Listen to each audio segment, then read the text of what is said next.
Hey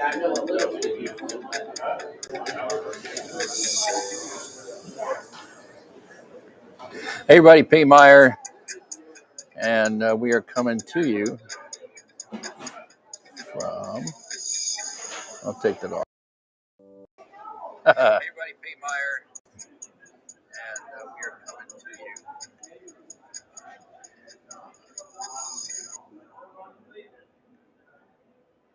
What a wonderful world it is when you're doing all the production work yourself.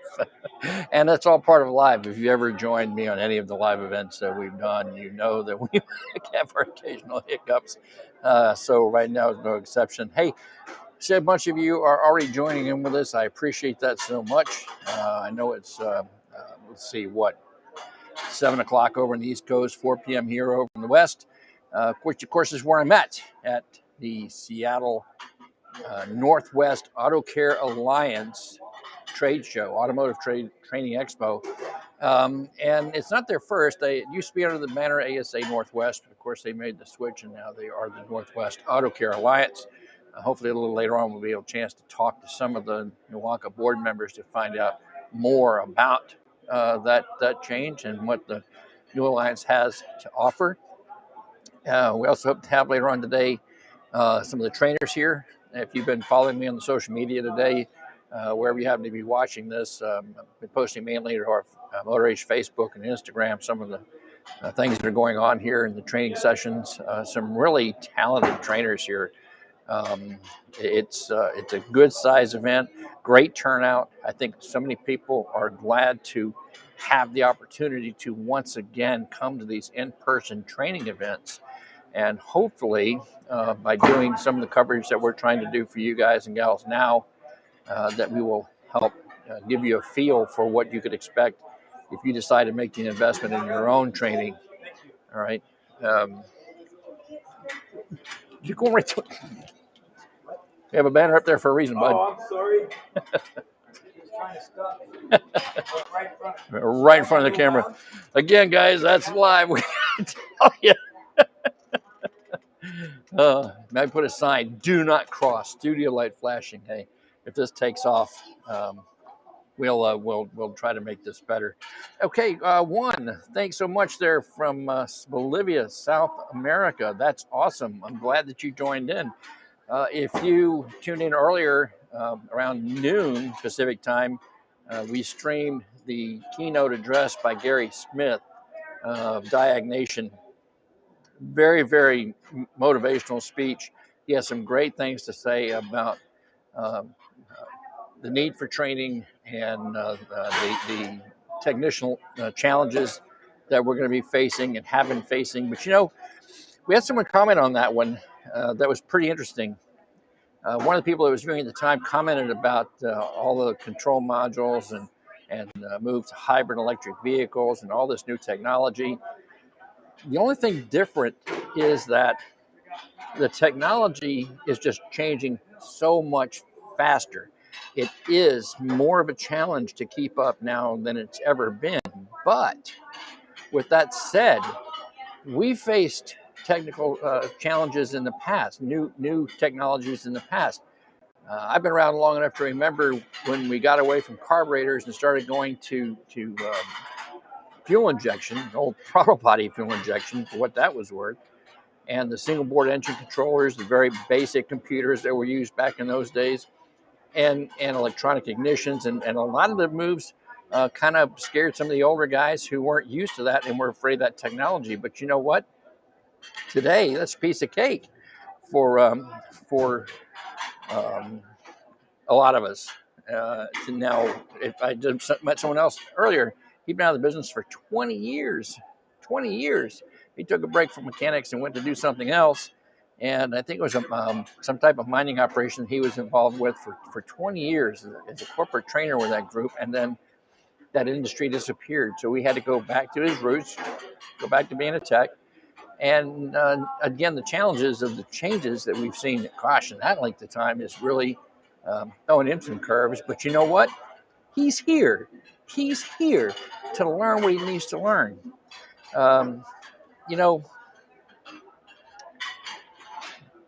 You've heard me say this so many times, if you followed me for any length of time, training is something that to quote one of my good friends, training isn't something that doesn't cost, it pays.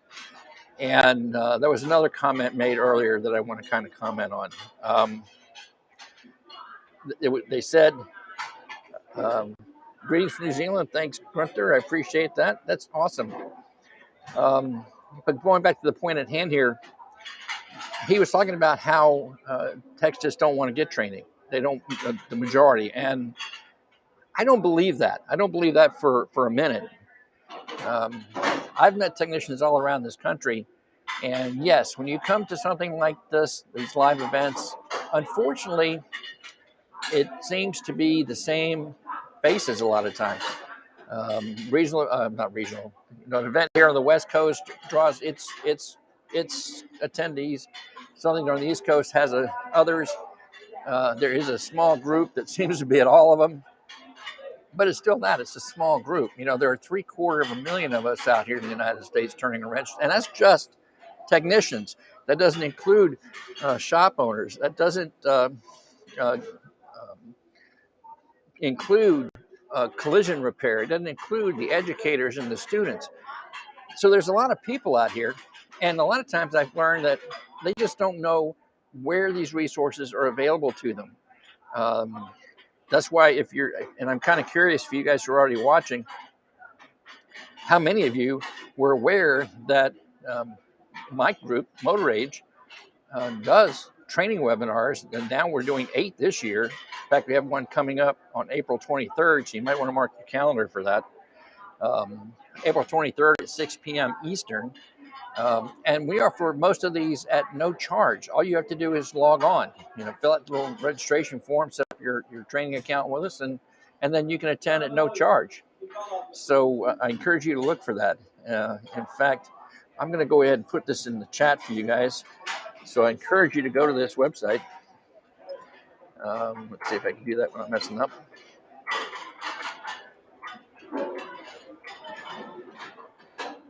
I'll send that link to you guys. And I encourage you to take advantage of it. Like I said, again, the next one's coming out April 23rd. And they're not always advanced classes. And I think that a lot of guys and gals who go out for training, they're looking for that high-tech stuff. And to be honest with you, many of the technicians I meet still have some cracks in their foundation. And I find typically that if I can help you shore up those cracks in your foundation, give you a good solid base, then you're able to take on some of that more advanced training and have it mean something for you, make it beneficial to you. If you've got a weakness in your base, then you're not going to be able to put those higher techniques to work. And again, right now, it's just ultra critical. Used to be when we went to training. Oh, that's right. Can I get off tangent there? Let me back up, because we were talking about that comment that one tech made to me about the techs just not wanting to get training. Like I said, I don't believe that for a minute. Many years ago, we held a huge training event, one of the largest ever held, and we were able to offer attendance at no cost because we went to our sponsors and asked them to put the bill for the training. And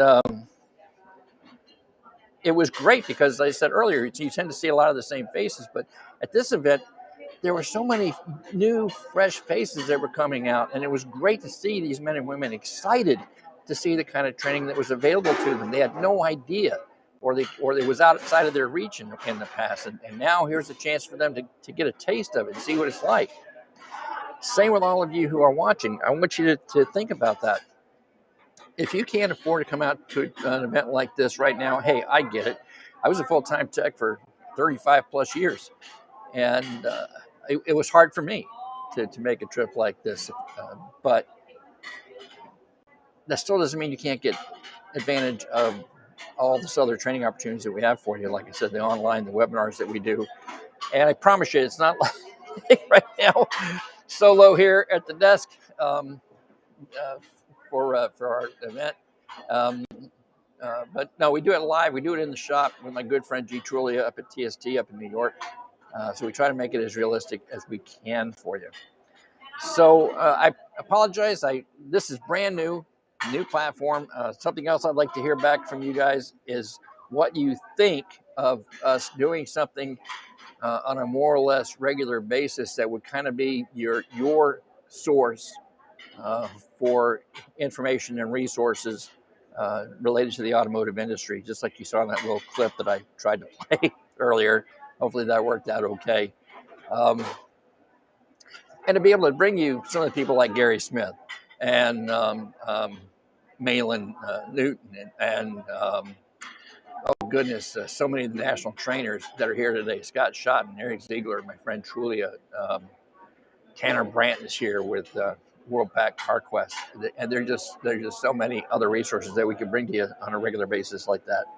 So if you think of doing something like that would be of interest to you, well, we had it set in a regular time that you could put on your schedule, then yeah, let us know that too. Next thing I'm going to do here is I'm going to put in my email address so that if you have suggestions on how we can better help you, then I want you to write me. You know, the speaker today, Gary Smith, made a very good point that I'm going to stress again here today. Most of the trainers that I met or I meet, they're not in it for the money. We're here because we have been lucky with this industry. The industry has treated us well, has allowed us to have a decent career and provide for our families. And we want to help you do the same. We want to help you be as efficient and productive as you possibly can so that you can make the best living you can for your family.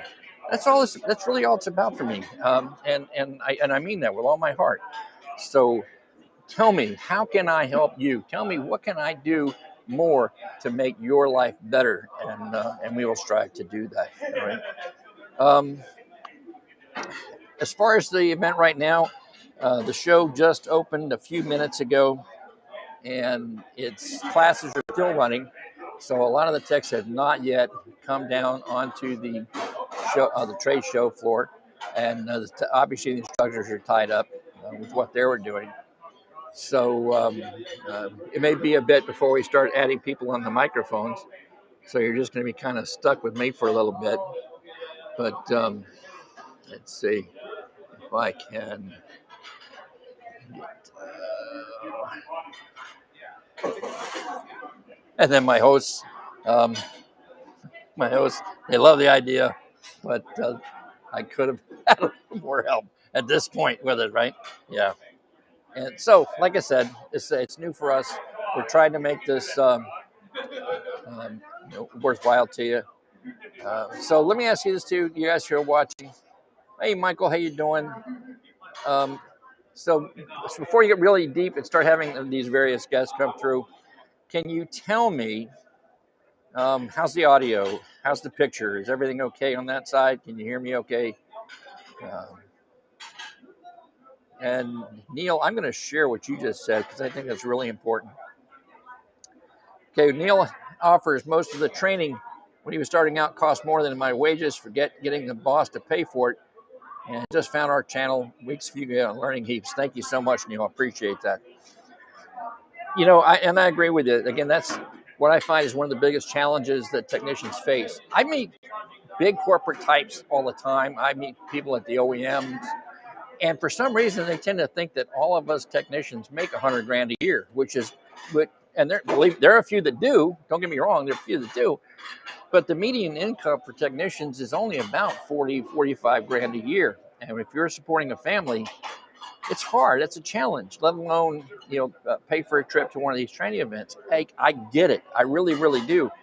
I was in the same boat when I was a tech full time. If I went to my wife and said, hey, honey, I want to take $1,000 and travel to some out-of-state event, airfare and hotel and food and the course of the programs, whatever, she would have looked at me like I was crazy. So, yeah, I get that. So, Jimmy, like he said, let me go ahead and share that with everybody because that's another very common thing I hear. Jimmy, like to share. Thank you guys for all you do. being online is my only resource for training these days. If it were, for those of you who don't know SD, that's Scanner Danner, tremendous resource. I encourage you to check out his channel, and I encourage you to check out his premium website. Fantastic content online that he can help you with your learning curve. You really can. My buddy Michael here. Michael, I tell you what, Michael, I want you to put me a post in there, tell him a little bit about what you're up to now. We may have some heavy duty guys popping on, and you're a great resource for them. So throw that in the chat, maybe a link in the chat there that he can get to, and I'll put that up for everybody to see. But going back on the discussion about affording training, but it's getting to the point today where you can't afford not to get trained. And here's something else I want to share with you. Very commonly, I hear that same comment that the one tech just made about getting the boss to pay for it. That just really gaffes my butt. I mean, well, what the hell? I'm not online. Gaffes my ass. So we're all boys here, right?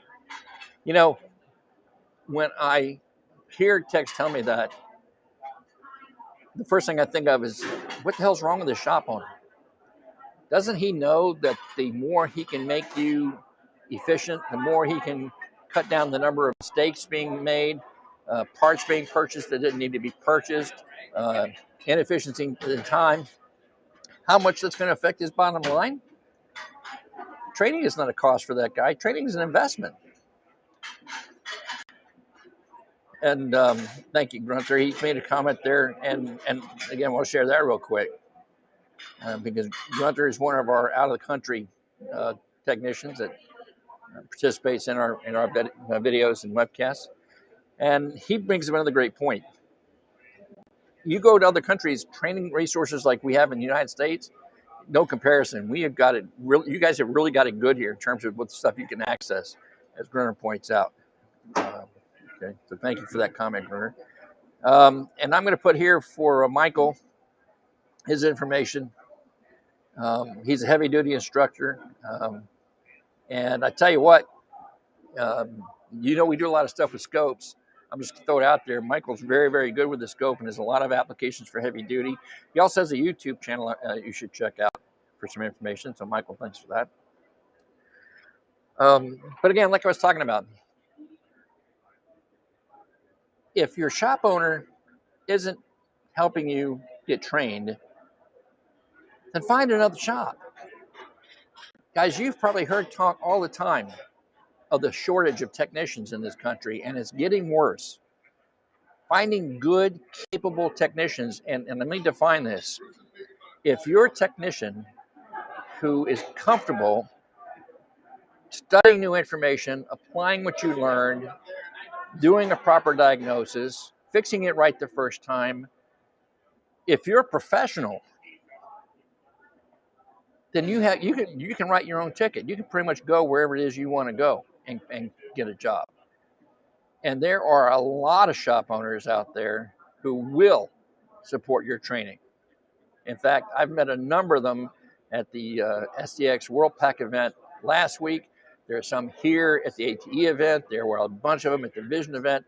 They close their shop for the week, and they bring their entire staff paid for that training opportunity. So they're out there. So I'm going to say to you guys, if you're working for a shop that's not paying you what you're worth, and it's not supporting your efforts to get trained, not helping you access those resources. I mean, hell, we have all of these training videos on our YouTube channel that any shop owner can take advantage of and have just a little lunch and learn if they want to. If you're in a shop that does not have that culture of continuing education, of continually growing professionally in your skills, then find another shop, because they're out there. They want you. So I'm just going to throw that out there. All right. So it's getting a little busier here now. Still need to find one of my NWACA friends to help me corral some of my guests. So we'll just keep on until we can get one of them to come by. If you're just checking in with us, this stream is going to be going for the entire trade show. And so we'll have some little bits and pieces here like we have here where it's kind of quiet. I'm telling you in about another 20 minutes tops, it's going to be a lot busier for sure.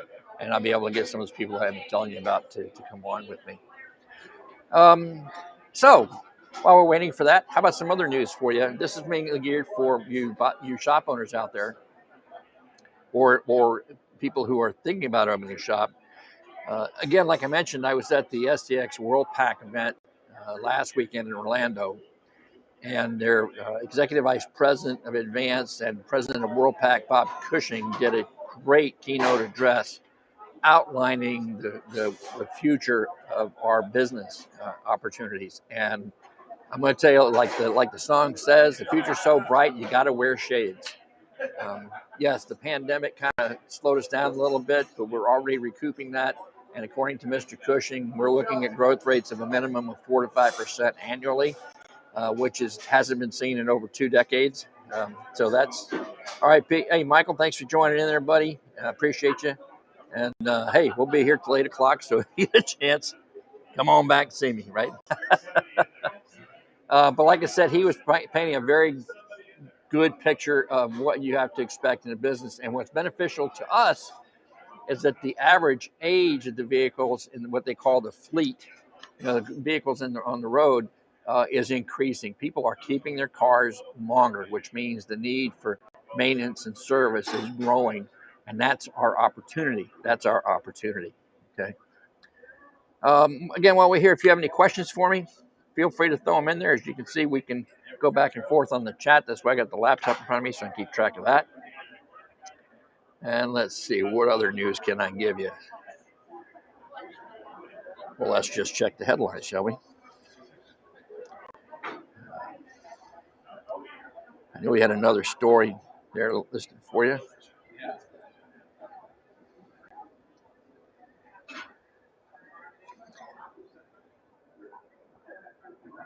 Yeah, again, encouraging news in the automatic aftermarket. Revenue for auto parts, accessories, and tire stores have increased 14%. 14%, right? Hey, there's one of my NWACA guys. How's it going? I'm going to ask you a quick favor. I asked Brenda to kind of like help me invite exhibitors to come over and talk. Did she say anything to any of you guys about that? No. Yeah. You want to go first? What's that? You want to go first? Sure. All right. All right. We got our first guinea pig. All right. I'll make him a great deal. I'm sure you will. So we go ahead and get this gentleman mic'd up real quick. All you got to do is clip that somewhere. We're not worried about how neat it is. Yep. You can just hold on to the transmitter there. There we go. Have a seat. And where do you want me? Right here? Yeah, anywhere's good. All right. So, we got a chicken. Just kidding.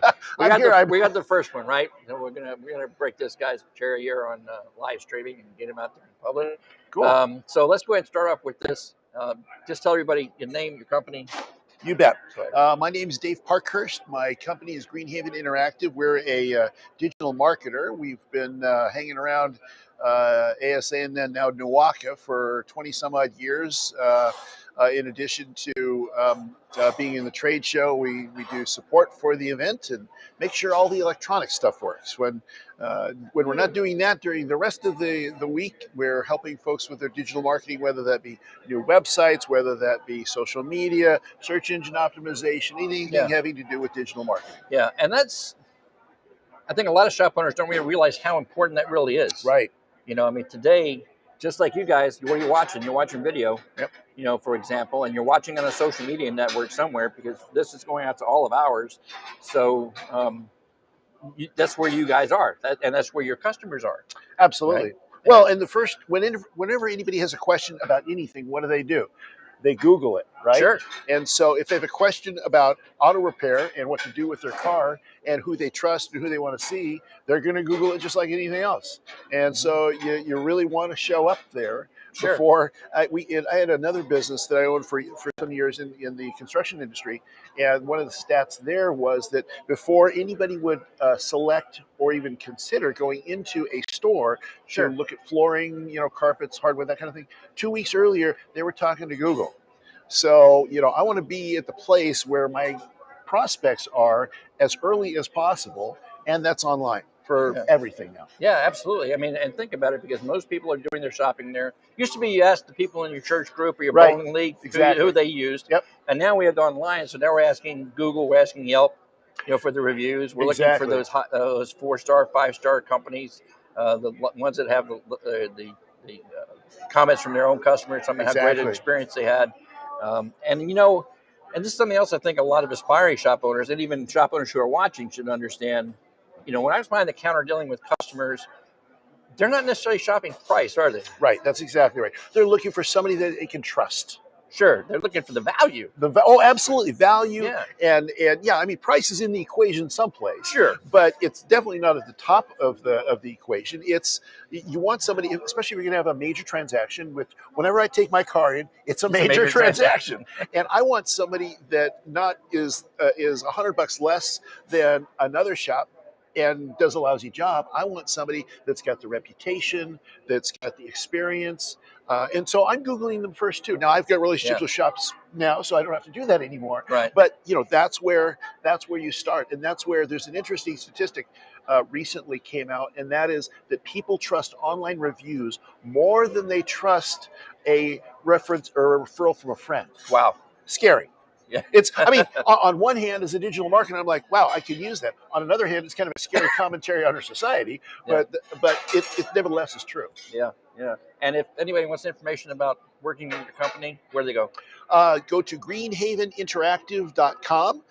You can also go to the NWACA website, and we're a sponsor of NWACA, and so you can just click on us right there and find us. You can also call me. I do answer that old-fashioned telephone thing, 253-906-2705. But the main one is greenhaveninteractive.com, and we'd love to provide for our friends in the automotive industry. We provide a free digital audit that for other people outside we charge $1,500 for. Wow. So that's a great value. It is. And if they're a NWACA member? It's free. Zero cost. Okay, that's awesome. Yeah. That's awesome. All right, well, you heard it there. Take advantage of that. And I like to say get just like this, because a lot of times you focus on the technical training at an event like this. Yes. Right? That always seems to be with the leading headline. But I know a lot of technicians who were very good at turning a wrench, could fix a car in their sleep. Right. And then they went into business for themselves and fell flat on their face. Right. Because they forgot, hey, I need training in that area too. Exactly. You got to fill the bays. If you can't fill the bays, you can't work on the cars. And you got to maintain efficiency. You got to read the books. You got to know what numbers are important, which ones are not. Exactly. So again, guys and gals, if you're watching, if you're an aspiring shop owner, this is just one of the many resources that events like this provide in terms of training, and then resources, of course, to help you. Maybe you are just thinking about starting a shop and you want to educate yourself, know all your ABCs before you pull the trigger and open that door. Check them out, okay? What's more, the website? greenhaveninteractive.com. All right, Dave, thank you so much for being my first guinea pig. Well, and I'll go wrestle you up some more interviews. How about that? Yeah, you do. I'll tell you what, you do that. All right. I'll do that right now. Thank you. All right. So, yeah, again, like I just said, if you're watching, I want you to think about that. If you're an aspiring shop owner, don't forget you need the training for that too. You need to invest in yourself in that before you open that door, so you can have every chance of success. There'll be some people we meet later on who are actually coaches to help you do that. So we look forward to seeing some of them a little later on. Like I said, it is about 4:29 right now here on the Pacific Coast.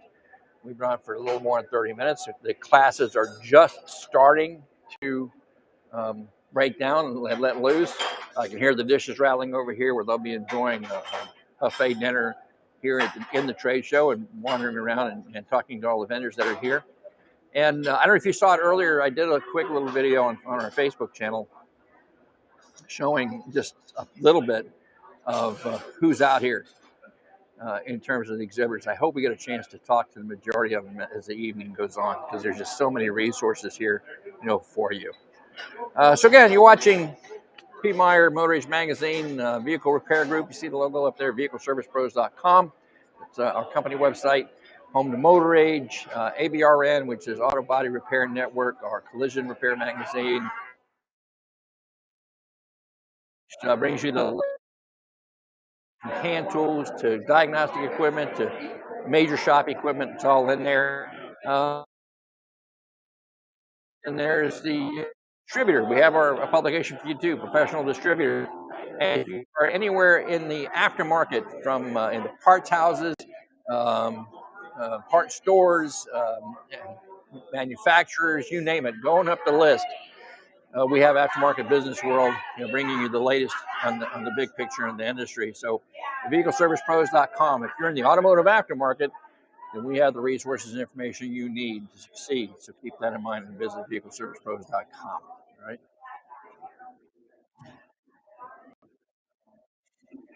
All right. You know what's killing me? I wish I could show you. I'm right next.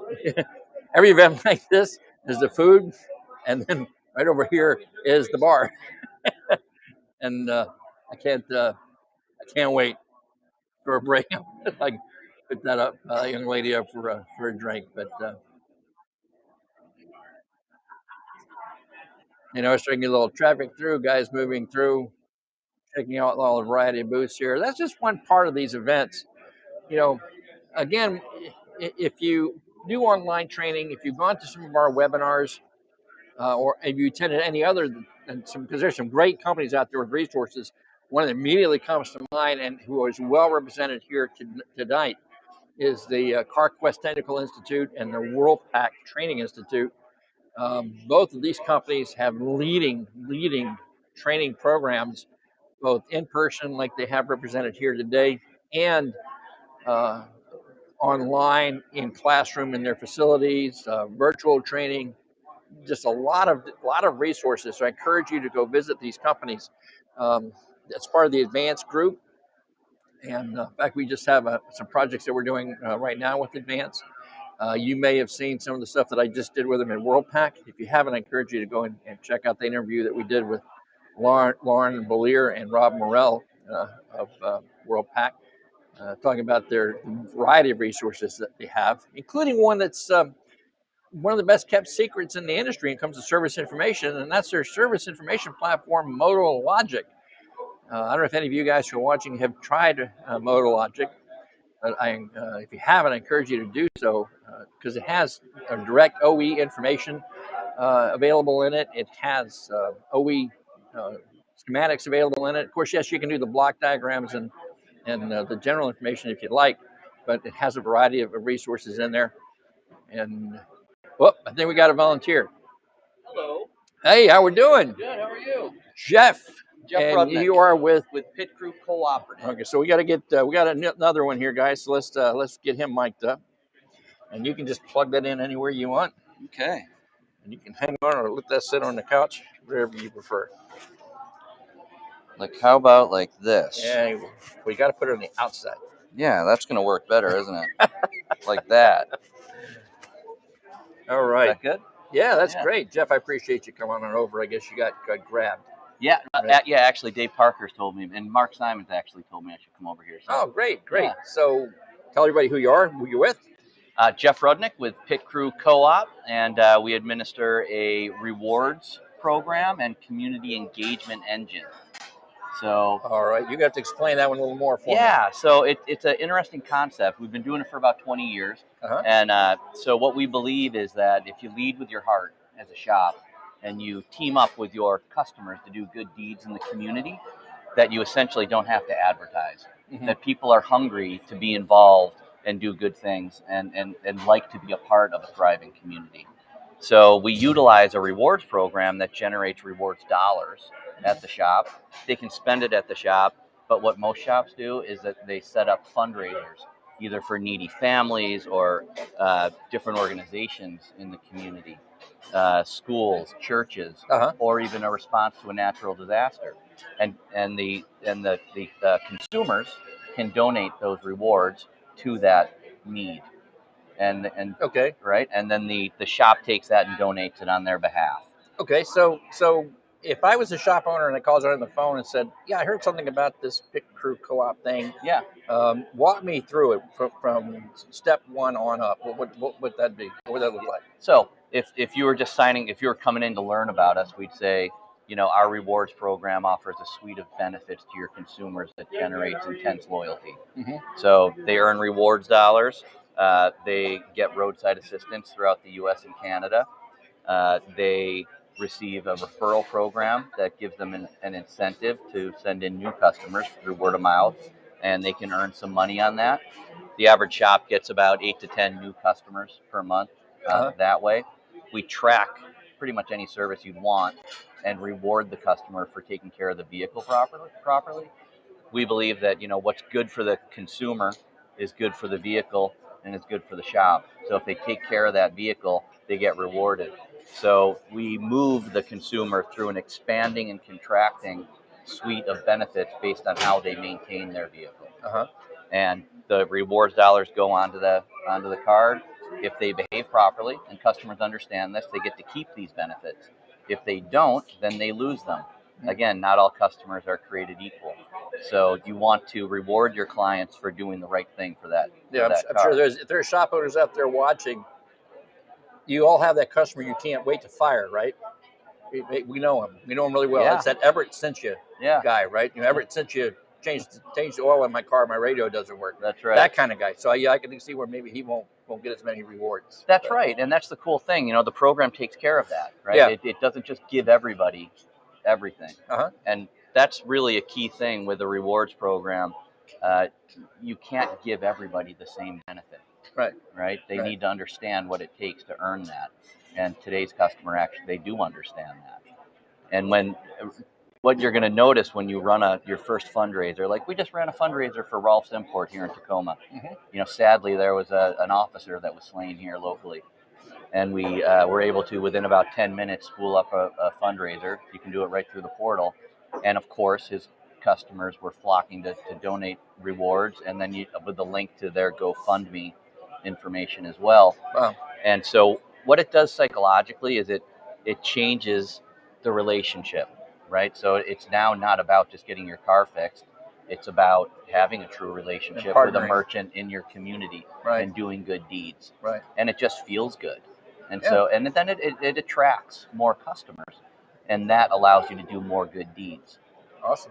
Yeah. Awesome. As a founder of a small nonprofit myself, I'm going to have to go back to my shop owners in my area and say, hey, we need to partner up. You need to hook up with Pit Crew Co-op and name us as your beneficiary. Right? That would be awesome, right? Yeah. So again, Jeff, name of the company? It's Pit Crew Co-op. And where do they go? You can go to www.pitcrewcoop.com, or you can reach me directly at jeffr@pitcrewmarketing.com. Okay, so you heard it here, guys. Go ahead and check it out. Sounds like a really cool program where the shop owner benefits, the consumer benefits, and people who are in need are going to benefit. Advisors love it, which is rare. Very rare that a new program that the advisors love. Right? Yeah. Right. Okay, Jeff, thank you so much. Thanks for having me on. I appreciate it. You just unclip that and we're all good. Okay. Get it, Jeff. Get it. Get it. Okay, I think I might have my volunteer who's going to go after my next interviewee. I'm Jennifer. Hi, Jennifer. Oh. Dave sent me over here. Oh, hey, he's doing good. If that's okay. That's awesome. We're just going to mic you up here. I guess I should just clip that anywhere you want. Okay. And we can just set that right there. Oh, that's right. We got to go righty. Yeah, got to make sure we keep it on the outside there. Maybe this is a good one? That'll work. Yeah. Awesome. There we go. All right, so now that we have you mic'd up, and now we can hear you right. Perfect. One more time. Who you are, who you're with. Jennifer Filzen, owner of Rockstar Marketing. Oh, I've heard of you guys. Yay! Yeah, That means awesome. our marketing's working. Yes. And forgive me, I didn't get your name. I'm Pete Meyer. Pete. I'm That's with right. you. We talked earlier. Yes. Did Brenda come over and find you? Not yet. Okay, I'll tell her where you are now that I know exactly where you are. Yeah, I told you. Well, she's going to put me in the corner. So. Yeah. Oh, okay. All right. That's okay. Actually, this was our lounge yesterday. So you're actually in the hot vibe I spot. took it over. Yeah. So. Nice. Okay. So I'm glad you came over and get a chance to talk to you. Try to make sure we let everybody who's not able to come kind of come vicariously through the internet, right? That's right. Live streaming. That's the best thing, right? See, we have a son there from Virginia Beach, Virginia. Thank you so much for being on. And tell us about Rockstar Marketing. What service do you offer? Well, as a result of our marketing efforts, we are the top content marketing agency serving the auto repair industry, and we tell the stories of all the shops, and we help create a buzz that makes people fall in love with them. The ideal clients go find them because of it. So, and I'm so excited. I taught 2 classes this weekend, and it's just so great to be amongst our brothers and sisters in the industry and light some light bulbs and get together and share some ideas and make our businesses better. It's just super fun. Yeah, and that's the thing too. It's like we've already said this several times here. A lot of shop owners need to understand that you can't just sit complacently by and expect the customer to find you, right? You've got to make yourself available to be found. So true. And there's a lot of stuff going on in our world right now. A lot of people assume that those that are successful because somebody else made them successful. But I found out a really interesting statistic that I shared in my class. 90% of the new American billionaires in this country are self-made. Wow. And how did they do it? 2 things. 1, they set really clear goals. And 2, took action. And if they can do it, you can do it. You know what I mean? Yeah. And so that's what's really kind of cool about ATE is you get to awash yourself in all this good energy and learning and positive mindset of like, yes, I can do this. Yes, I can do that. And it just feels good knowing that, we're back in the game. I think COVID and other challenges, but especially the last couple of years with the pandemic, we've been kind of feeling like we're islands. Yeah. But no, we're not alone. We're actually all this together. And if we band together, we're going to feel better about everything. Yeah, I think you bring up several good points that I want to kind of expand on a little bit. The one you mentioned about is like when you come to an event like this, you go to a class like yours, and you're in a room with like-minded people, right? And it's unfortunate, especially if you're a new shop owner, you put it out there, you're trying to build your business, you have a passion for it. Yeah. And then you get all these naysayers going like, oh, you're going to fail. Oh, you're going to lose everything. Oh, you have all those little peckers at you, right? Just right. And even our own self-talk. Can I really do this? Sure. You always have that sense of self-talk. Do I really have the ability to do this? Right. Well, the one is you can build the ability by attending classes like hers. For sure. And the other event, like I said, we've talked about training here a lot earlier, that you can go to online training, you can rent the DVD, but if you're not in the room filled with people who are going after the same thing you are, facing the same challenges you are, and able to network with those individuals to help pull you up when you're not doing so good, you know. Well, even like going to lunch or breakfast and you're sitting with new people. Yeah. You're finding that you're just not alone, right? So is it okay to like share some advice? Please. Can I share some of stuff what we talked about in my class? I hope you don't mind. So check this out. I was teaching 2 classes this weekend. One is called the 3 M's: money, mindset, and mastering your revenues. And it's really all about the self-talk. It's like, what are we saying to ourselves, right? And and the other class, by the way, is your internal marketing as good as your external marketing? And so we worked a lot about what is our why?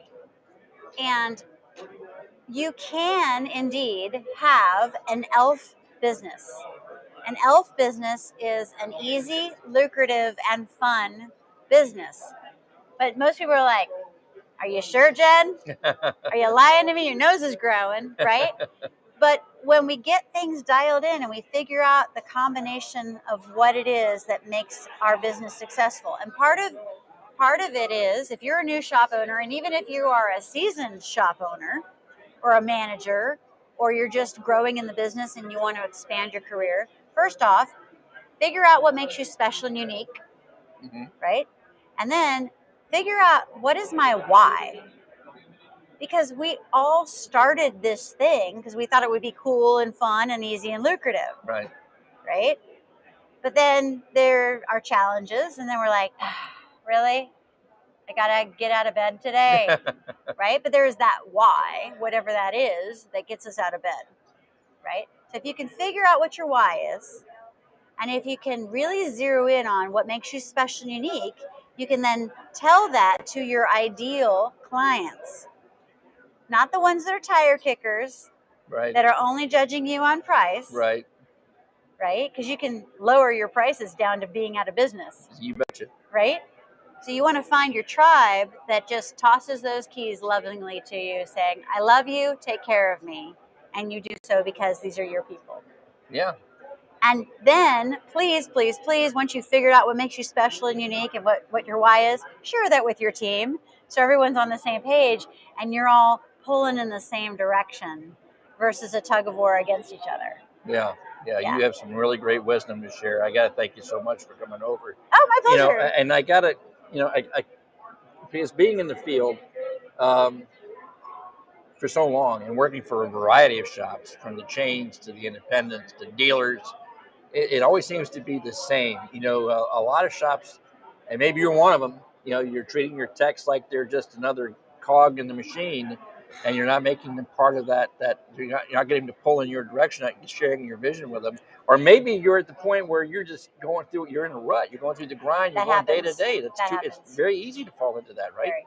So like she's like, you got to get up in the morning, know why you're doing what you're doing, have that goal, know what you're trying to achieve, go to that next level, and if they want your help, where do they go to find you? Oh, well, you're welcome to find me. Just Google Rockstar Marketing. But you know what? Honestly, the best way to find me, because believe it or not, there are other Rockstar Marketings in the planet. Oh, no. Yeah, I know. I've had multiple times, like, people are like, this isn't your website. I'm like, yeah, you're right. It isn't my website. So I'm going to give everyone on the live stream a shortcut to find me. JenniferFilzen.com. Let me spell that for you. Please. JenniFer, and my last name Filzen. F as in Fred, IL, Z as in zebra, EN. Now that's like, oh, what does she do with that? Well, yeah, I own Rockstar Marketing, but I also teach dance. I've also authored a few books. Oh. And I have podcasts. I got a Rockstar run. Yeah, you really do. I'm a Grammy qualified, bona fide certified rock star. Wow. I'm still collecting royalty checks off my one hit wonder. You want to know how big my royalty check was this quarter? Oh, tell me. $12. But hey, it's at least bucks. I'm still making my money. Yeah, no, that's awesome. That's awesome. But if this middle-aged gal from the suburbs can do it, imagine what we can do for your business. Yeah. So we are ultimately the storytellers. Awesome. And we help people reach their next $1 million in revenue. So if you ever need help, I'm your sister in support. A lot of times people will just reach out to me because I value relationship over transaction. And I teach that in my classes. Make friends, find mentors, share ideas, and then you will find those who should be your partners in helping you grow your business. That's awesome. That's awesome. Jennifer, thank you so much. Thank you. Appreciate it. I love it. That was fun, huh? Yeah. Have fun watching. You've got a good leader here. And make sure you come next year. I think they've already got their dates picked. I hope so. Yes, they do. They did, yeah.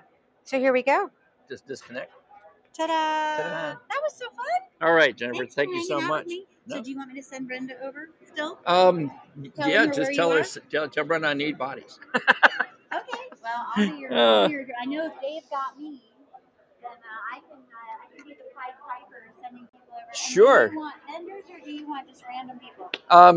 If some of you run into any of the attendees and want to come and share their stories, I'd love to talk to them. I know a few of the instructors I've asked to stop by, and of course, right now we're kind of in the dinner hour. People are getting out of class, people getting something to eat, so we're in the early stages yet. But Jennifer's on it. She's on it for me, so here we go. she's off and running. Uh,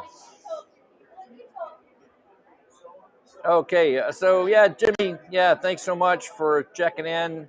And like I said, I certainly don't expect anyone to hang out with me for the entire 4 hours. Feel free to come in and out as you have the opportunity. And if you want to kind of hit the different spots in here on the recorded version, that's fine. I tell you what, we're getting some really good information. I may just have to spend the time to cut this up and have it available to you in little bite-sized portions, right? So I hope that I can get the time to do that for you. If I get a little luck, I'll get some people on my side working for me to help me with all of that. So yes, like I said, again, here we are coming again to you live from the Automotive Training Expo, ATE, hosted by the Northwest Auto Care Alliance, otherwise known as NWACA, NWACA. And we are at the Doubletree Itac in Seattle, Washington. It is day 2, I think. Day 2, yes. It's so busy, man. It's just like we're just wide open, and you just lose track of all time. Just busy. Hey, there's a point I want to make too with the marketing talk that we just had. You can know your whys. You can, paint a great picture of how great you are, but you got to back it up. You got to back it up with your training. You got to back it up with your repair side. If you're a shop that's swapping parts, hoping you fix the problem, then you can do all you want to, making people look you're great, and it's not going to stick. It's a whole package, right? But like we said earlier, training goes hand in hand. And I have a new guest waiting in the wings, so we'll bring her on. Come on in. Yes. I was.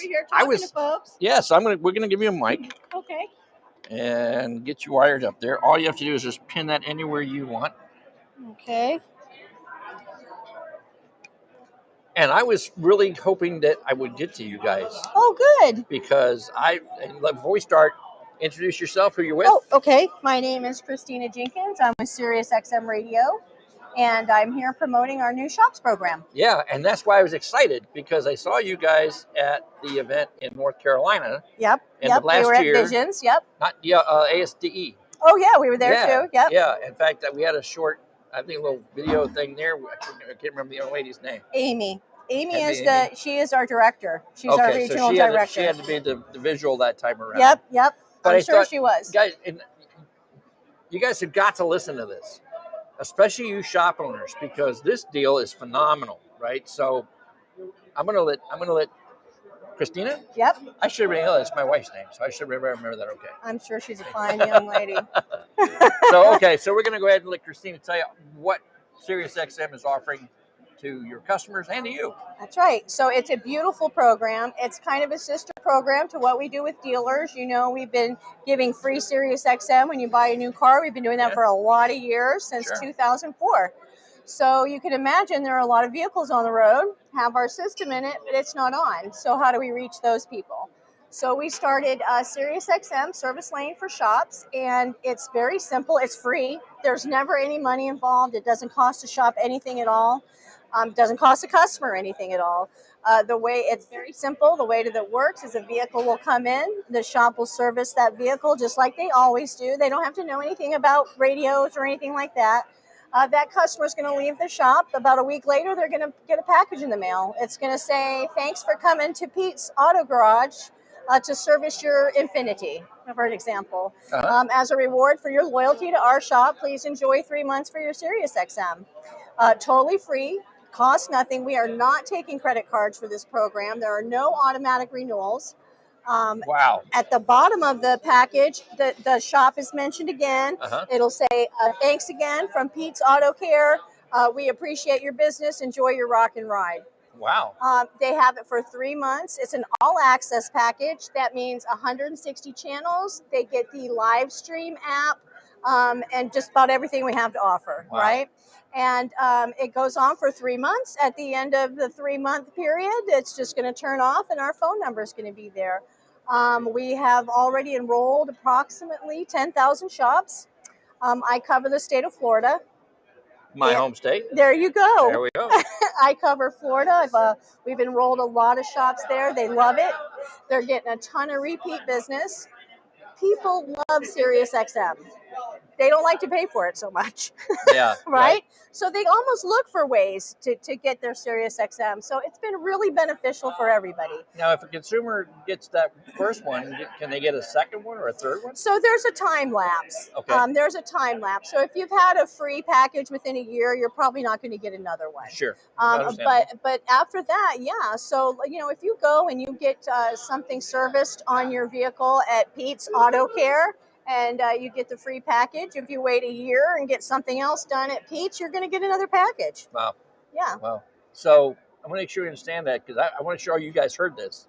If you're a shop owner and you're looking for an incentive program that you can offer your customers, that's not going to cost you a dime, right? That's right. Cost Not you a nothing. dime. Never. It's going to help you reward your customers. You follow up after your sale, after that repair.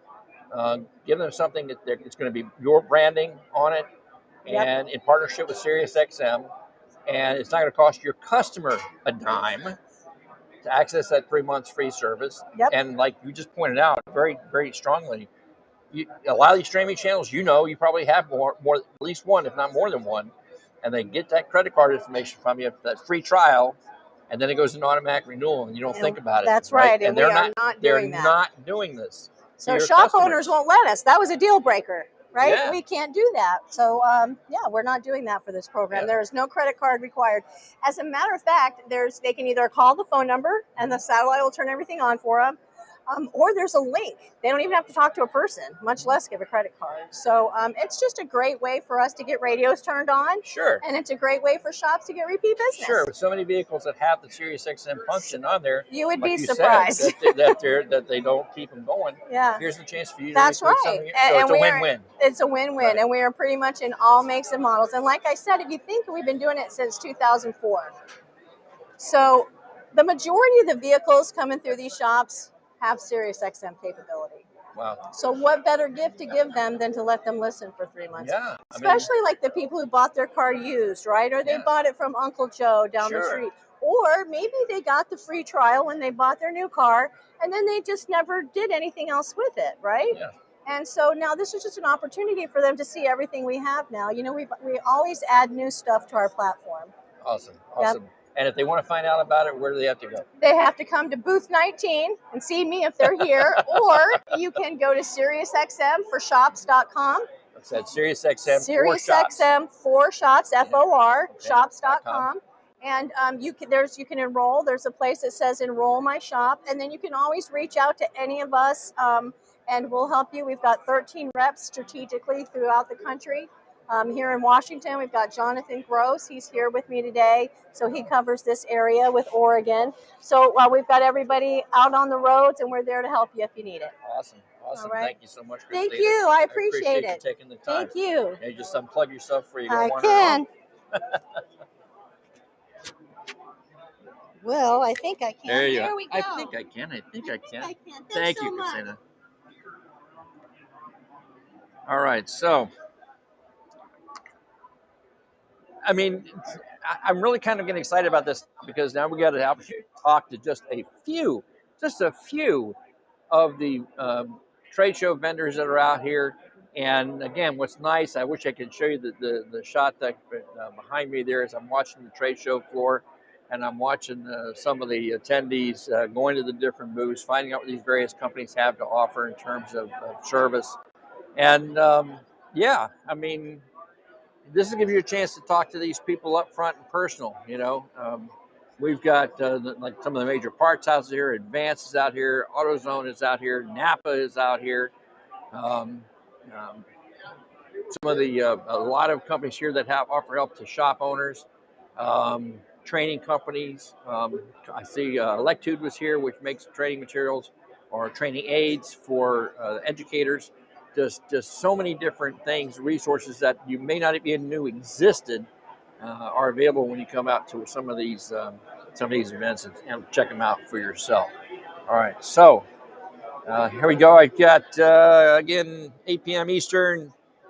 What is that? 5 p.m. Pacific. Got to keep my math right. And again, coming to you live from the ATE Automotive Trading Expo. and put on my Northwest Auto Care Alliance, and at the trade show live. Right? So I'm still going to wait for my NWACA help to dig me up some new guests. And while we're waiting on that, if you have any questions that you want to put in, feel free. If you have anything that you want to say, now's your time to do it. And I do appreciate those of you who joined me online. I know there's probably better things to watch on Netflix and Amazon Prime. So you're hanging out with me. I appreciate that more than you know. Let's see. What else can we tap on while we're waiting? I got one. Here's a question for you. Those of you who are watching, are you calibrating ADAS systems, advanced driver assist systems? Are you calibrating these in your shop? If you're watching, throw it in the chat wherever you're watching. Now, if you're in LinkedIn, I think I can see the chat on LinkedIn. I don't think I can respond to it though, or I may not be able to see it on LinkedIn. They are fairly new to allowing this type of stream. I can get on, you can see me, you can hear me, but I can't always catch the chat that might be going on there. But if you're watching anywhere else, any of our YouTube channels, any of our Facebook channels, then you can type in the chat and share your information, your comments, your questions with me here at the show. So again, the question I'm asking you guys is, are you doing ADAS, Advanced Driver Assist Systems calibrations? And if you're not sure what I mean by that, these are the systems on your customers' vehicles that have been there for some time now. Actually, systems like anti-lock braking, traction control, these are all considered part of the advanced driver systems, but that term really didn't become coined until we started getting into systems using cameras and radar to allow the vehicle to, for lack of a better word, to see the world around it. And this started off with things like rear collision avoidance, where the car would start yelling at you if you were getting too close, and lane departure warnings, blind spot monitoring, all these kind of things. They're using, again, the camera and radar systems on these vehicles. And if you're a collision tech, then this is something you guys had to deal with almost immediately, because you're rebuilding cars brand new that have these systems on them. So you're probably one of the first ones to become exposed to the need for calibration. But the reason I like to bring this up is because it's often misunderstood in what really is needed when it comes to these calibrations, or when they need to be performed. Some people are under the impression that calibrations only have to be performed when you've done something to that unit, or you replace that radar head or that camera assembly, and that's simply not true. When you are dealing with ADAS systems, anything, and let me back up a step so I can make this really, really clear. And you need to understand this. If you're a technician or shop owner, you really need to understand this, because this could leave you open to some huge liabilities if you don't listen to what I'm getting ready to tell you. These systems, when they're correctly installed and they're correctly calibrated, are set so that the vehicle, again, for lack of a better word, is looking in a very precise direction. Very precise direction, precise angle, precise distance, precise center line, all of that, very precisely. It's like going to the eye doctor and getting yourself a new pair of glasses, and you got perfect 20/20 vision. And then somebody skews your glasses on their face, or you end up with somebody else's glasses, and now you don't see so well. Anything at all that you do that changes the way that vehicle sees the world around it is going to require some type of calibration, and sometimes to more than one system. This means that if you do a wheel alignment, if you change tires, if you do front suspension or steering work, if you have to remove a front forward-facing radar unit as part of your replacing a radiator or AC condenser, you can't just bolt the unit back on and expect it to be right, because it's not going to be. It's not going to be in the exact same place that it was prior to you taking it off. Are you with me? You understand what I'm trying to tell you here? And I realize that for many of you, getting the equipment to be able to perform these calibrations or meeting the space requirements, these procedures have to be done correctly. I see way too many times where images are shared online of people doing these calibration shops, technicians doing these calibrations in circumstances where it just can't be done correctly under those circumstances. Yes, you may get a message on your scan tool that says that the assembly calibrated, but that doesn't mean that it's looking where it's supposed to. And even just 1 degree off can mean the difference between a collision avoidance system that's going to function correctly or one that's not going to function correctly. Why am I making a big deal out of this? First, if you don't, and it comes back to you, then you can be on the hook for a liability. And not just the shop owner. If your tech understands something, if you're a technician, you can be listed on that lawsuit too. You may not think so, but it's happened more than once. You could be held personally responsible for performing an incomplete or incorrect repair. And these are considered assist systems, safety-related systems. You need to know what you're doing before you tackle these things. Ignorance is not going to save you from being on the wrong end of a multi-million-dollar lawsuit. So why do I bring that up again? Again, where are we at? We're at one of the nation's premier training events. There are a number of them around the country. AT is certainly one of them. Vision is probably the model training event that we all try to emulate. TST's big event up in the Northeast is a tremendous event.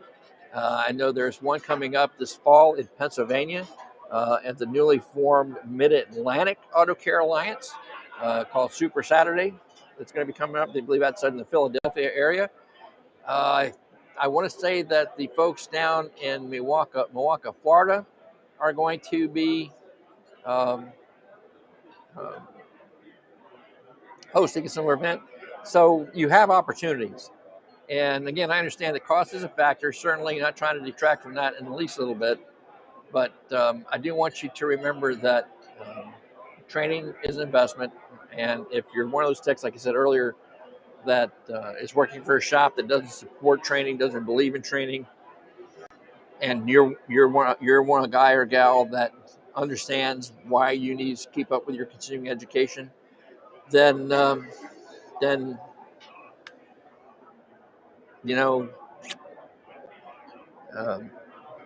find another shop, because they're out there, they're here. You can find them here. You can find them at Vision. You can find them at any of these training events, and I'm sure they'd love to add you to their team. So we have a comment from one of the viewers out there about our ADAS. I guess he works at a Lexus dealer, calibrating it with TechStream. Yes, he used the factory scan tool. But and to that individual who made that comment, I invite you to share your experience being at a dealer. It's not just using the right tool, but it's how you set the targets up, the environment that the targets are in. I know that a lot of tools are being made now to kind of help offset as far as how level the floor is, but all of these are factors that you have to take into consideration. So I invite you to chime in, add your comments from your own experiences. I'd love to be able to share them with everybody else who's watching. Yeah, so it's not just plugging in a scan tool and hit the button to calibrate. You've got to have everything set up properly so that when you do train that camera or that radar, that you are having it look in exactly the same spot it was looking at when it left the factory. Okay, that's the bottom line. It's got to be looking at exactly the same spot it looked at when it left the factory. Anything, even a small version short of that, is going to cause your customer problems. Here's an example. Let's just say that You have that forward-facing radar, you bolted it back on, but now it's looking a 1 degree down angle from what it was before. Well, I think, I forget what the number is, but like at 400 feet, that shortens the distance to, I don't know, say 300 feet. So you're not going to pick up that vehicle in front of you as soon as you would normally. You with me? And that could be the difference. That 1 second or two could be the difference between having that system successfully avoid a collision and one that won't. You with me? And if that were to happen, let's just say that were to happen, that lawyer is going to go back and look at all the work that's been done in that vehicle. And when it sees that you were the last one on there messing with that forward-facing radar, they're going to take a close look at exactly what you did. And if you're not doing it the way it's supposed to be done, it's end of story, dude. I mean, that's just, you just have to be aware of that. That's all I'm trying to do here with that. It's to make you aware. Make you aware. All right. So I can see my boy over there, Mr. Trulia. I don't know if I can flag him down and get him over here. We could probably spend some time talking to him.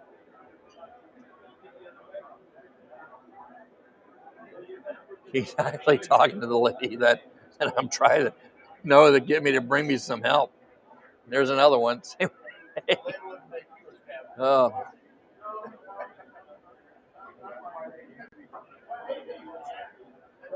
I don't know if I can get her attention from here. Let's see what I can do. All right. I'll tell you what, I really hate to do this, but I'm going to get off camera for just a minute. I'll leave the mic on so you can hear me, okay? We're going to go. I'm going to see if I can go grab my guy and talk to, maybe I can grab Brenda too, all right? So I'll be right back. Don't go anywhere.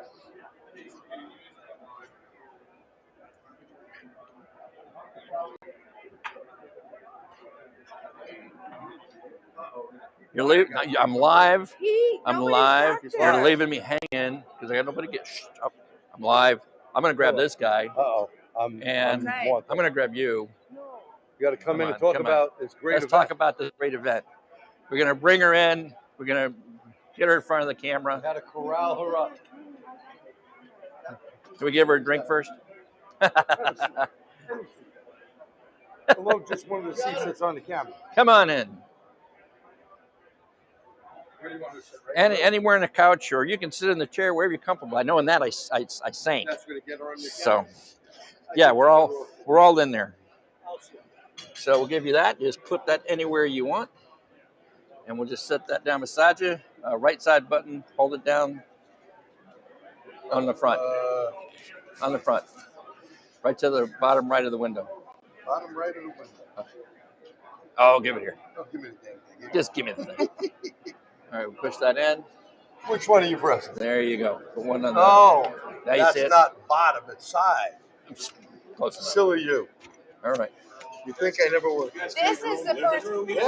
Yeah, Come on in. Come on in. No, get in here. Come on in. No, get in You can't eat on the camera, but if you want to eat first, come back.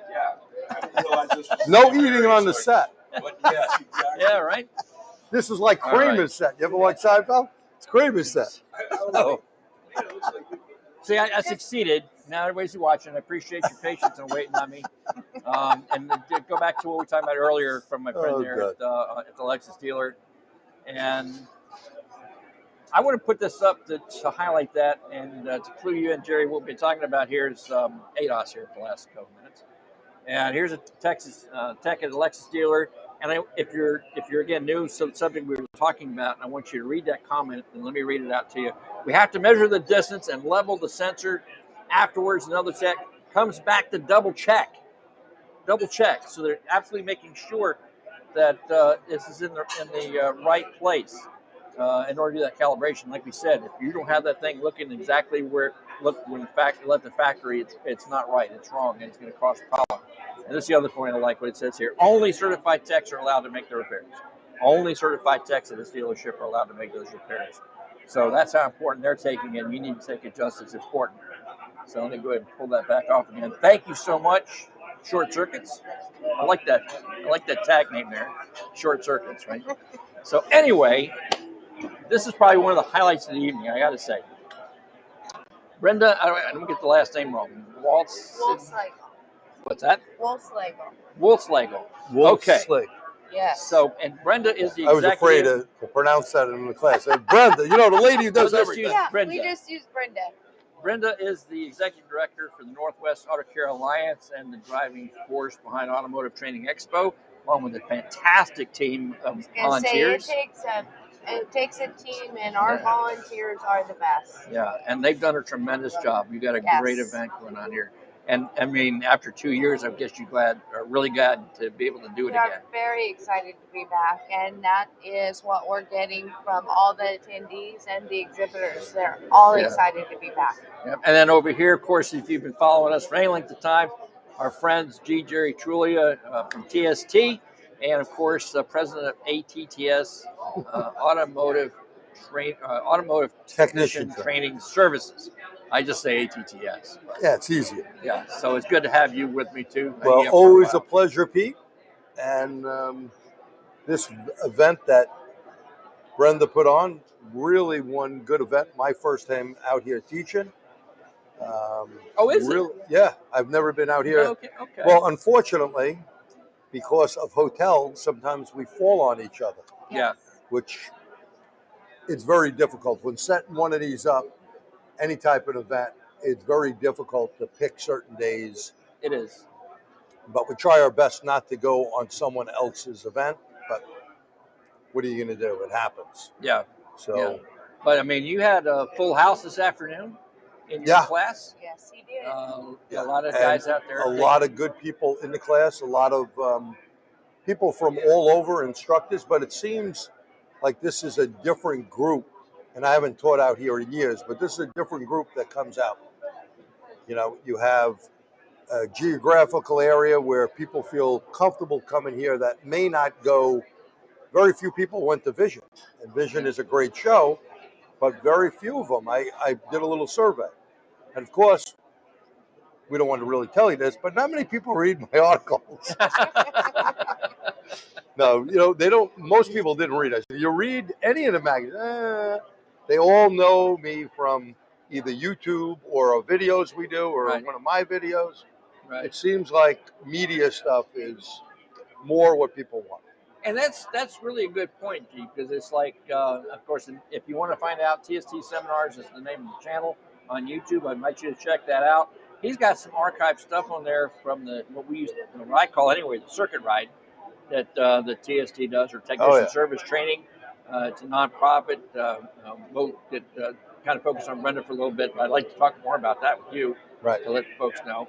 So let's go kind of back up a step and talk about ATE some more. So this was the first time in 2 years that you were able to put the show on, and it kind of just like now you're behind the wheel for this one. She's steering the ship. She's the captain of the ship. She's it. And how many, a rough guess, how many attendees do you have this year? We have about 500 attendees attending the classes. And that's really good. Post-pandemic, I mean.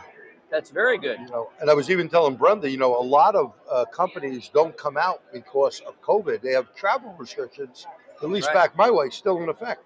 Yeah. We had so many that paid us, just said, you can have the money, but we can't send people out. Yep. Yeah. So it's. And the lineup of instructors that you have is awesome. I mean, I would get very this impressive. Afternoon just taking a few pictures and put it up on our Facebook. The Motor Race Facebook, and I mean, you got like, of course, this gentleman here, Eric Ziegler. We were super excited to have G come out and join us this year. Yeah, well, thank you. Yeah, I was excited to come out. Yeah, so that's really good. That's really good. And I want to get some of the board members out earlier, making rattle them up, and we'll talk in more detail about NWACA. Perfect. I would love to introduce everyone to Mark Simons, our chairman of the board. We have Todd Ainsworth, our secretary, is here. Candy Jennings-Malloy, our chairman-elect, is here. We have a lot of our board members here. Awesome. Yeah, we'd love to get a chance to bring some of the Lord. And you can see these people really work as a crew. Yeah. She's the captain, but the crew really does good work, and that's important. You know. And again, something that's kind of been going already in this short span that's coming up again and again and again is these board members are shop owners themselves. They are. Right. These are NWACA members themselves, and this is a nonprofit organization. It's a nonprofit organization, but our shop owners are our volunteers, and we could not do this without them. Right. We have about 30 volunteers that help us put this show Wow, together. God bless. And remember we said earlier about as mentioned again, I'll beat a dead horse, but you mentioned about your shop owner not supporting your training. Well, there they are. They're here. They're doing even more than that. They're taking that extra load to make sure that not only does their shop benefit, but other shops in their region benefit as well. And Pete, a lot of guys that were in my class, they closed their whole shop down to come. Yeah. They brought all their people, which is the way to go.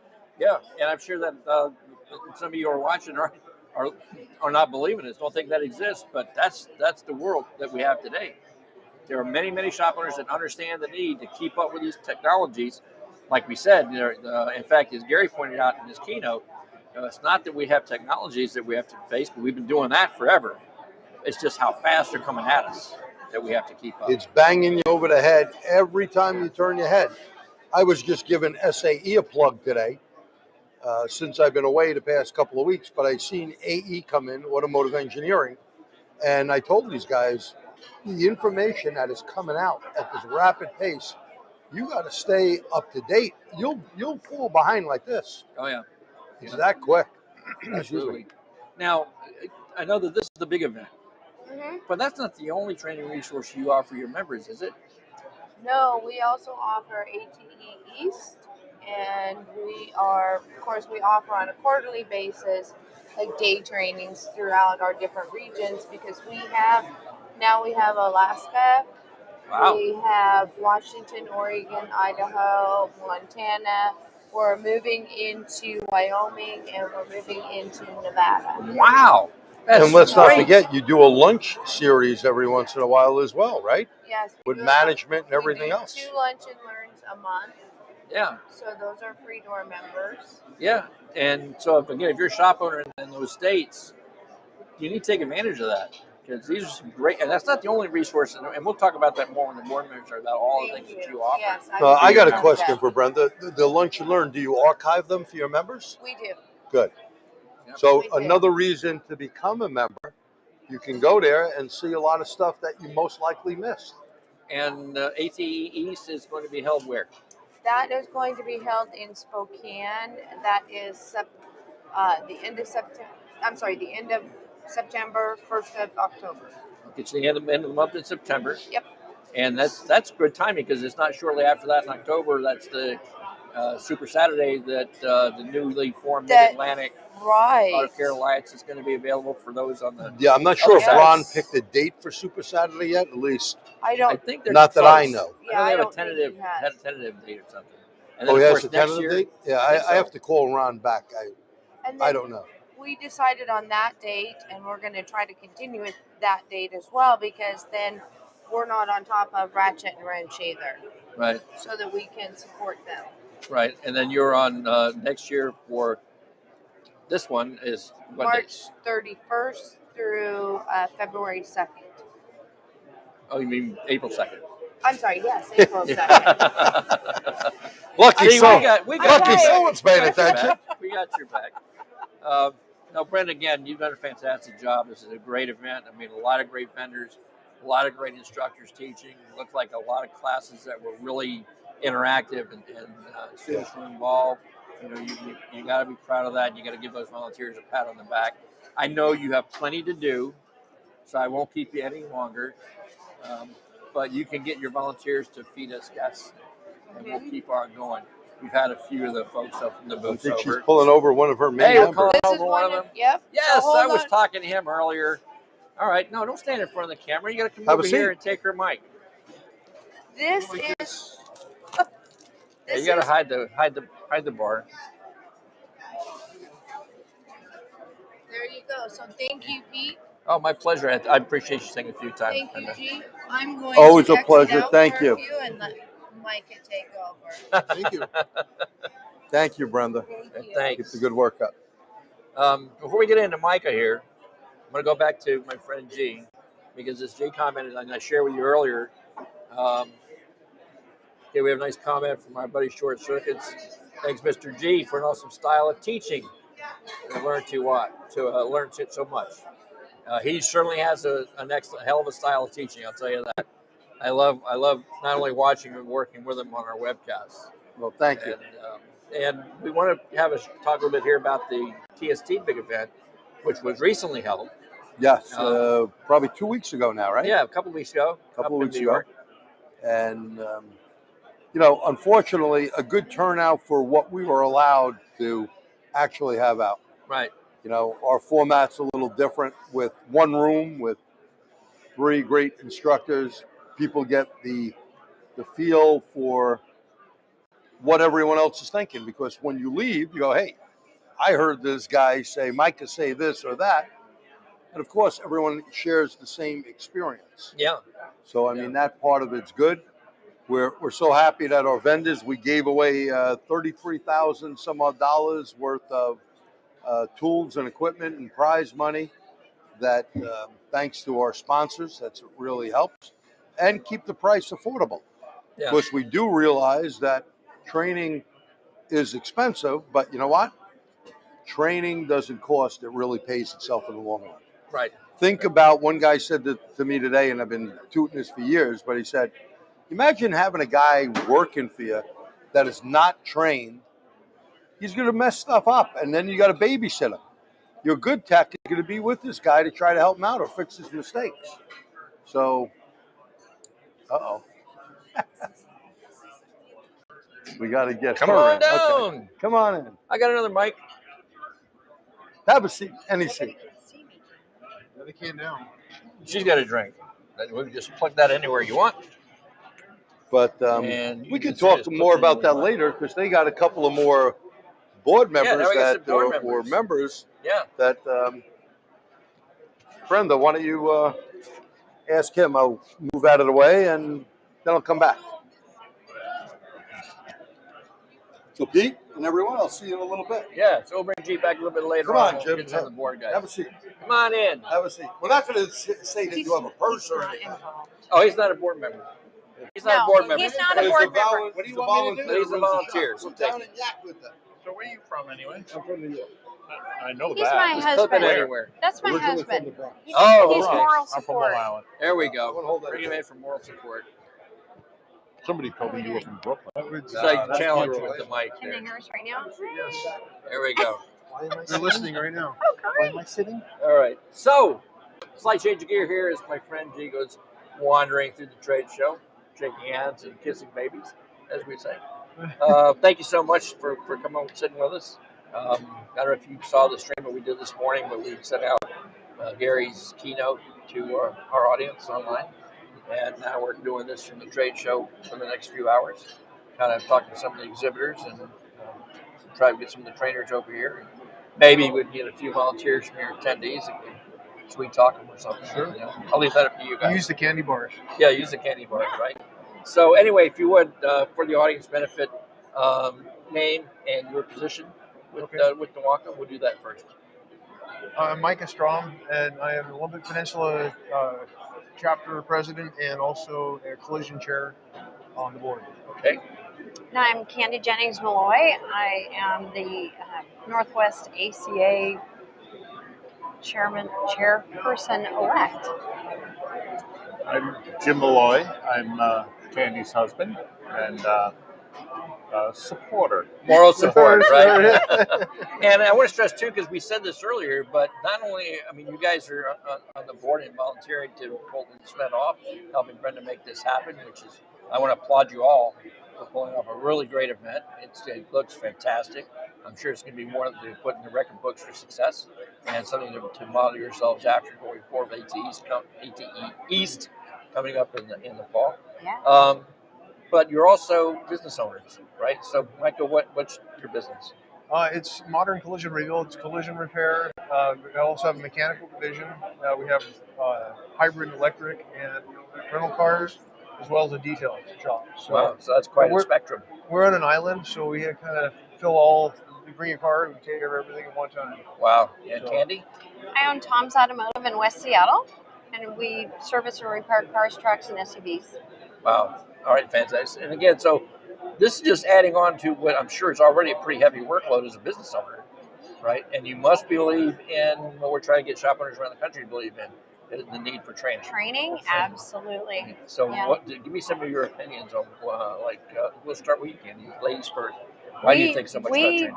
AT is amazing. We shut the shop down, the whole shop comes, and it also builds camaraderie between team members, but it helps us to grow and to learn. And then we also are able to look at equipment. Like currently today, we're looking at software programs. It keeps us on the cusp and on our toes so that we can be our very best. Now, but before you got involved with AT and the training end of it, what were your experiences prior? Did you notice a change or impact on your business's operation from keeping your guys and gals up to speed versus before you had a program in place? Or did you always We've been doing this for a long time, since we were before we were Northwest ACA, back into the days when Pete Hunt was in our leader, so to speak. And very early on, I purchased the shop from Tom Smith. It's very dear to me, my mentor. And the value that we got from being members of an association like Northwest ACA was huge, because it taught you the things that you need to be a successful business owner, and how to treat your team, and how to allow them to grow to become better people in general, not necessarily just in business, but in life. Yeah. And events like this allow us to go to training to learn how to better ourselves for everybody around us. Yeah. It makes us all better and stronger. Yeah. So, like, I think Jennifer from Rocket Marketing was talking about earlier, about having the why. Why do you get wanting to run your business? What are you sharing that your vision with? And I love the fact you call them your team, not your employees. That they're an integral part of helping you succeed. Their success is your success, and helping them with the training arm certainly is part of that. I couldn't do it without them. Yeah, I wouldn't want to be there without them. Awesome. Michael, what about you? What are your experiences? The fact that you can come here and you can get the variety of training, you can send your whole team, that there's something here for them, is important. Versus, if you have one training event somewhere, you send one tech off. But I can send the whole shop, at least the mechanical side, to this event, and everybody has something.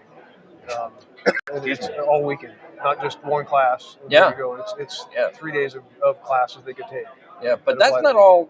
I mean, certainly this is like the forward-facing image for NWACA, right? But that's not all that NWACA is, right? We have an apprenticeship program that is amazing, that we need to spread the word about, because most members, I don't think, even recognize the apprenticeship program that we have. We need to get people into our industry, and Butch Jobs had a vision that we would create an apprenticeship program, and we have that now. It's called Itac. Is that through NWACA? It's through NWACA. Uh-huh.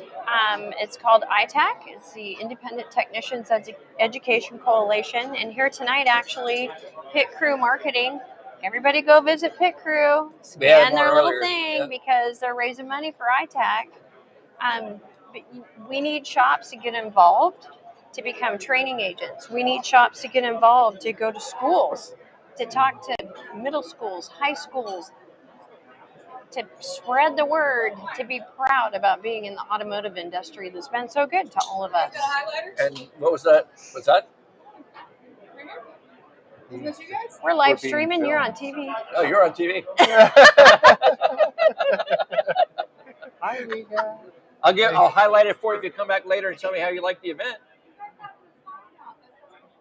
We're going to put you up here next. You're next. You got it. Oh, yes. You can tell us live.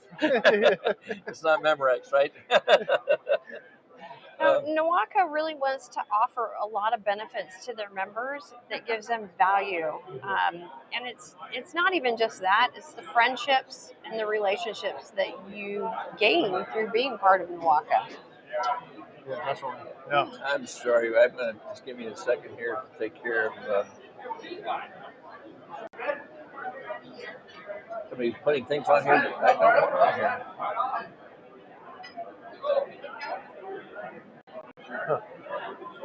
Good thing you know. It's amazing when people will find you online and like to put stuff on there that you don't want.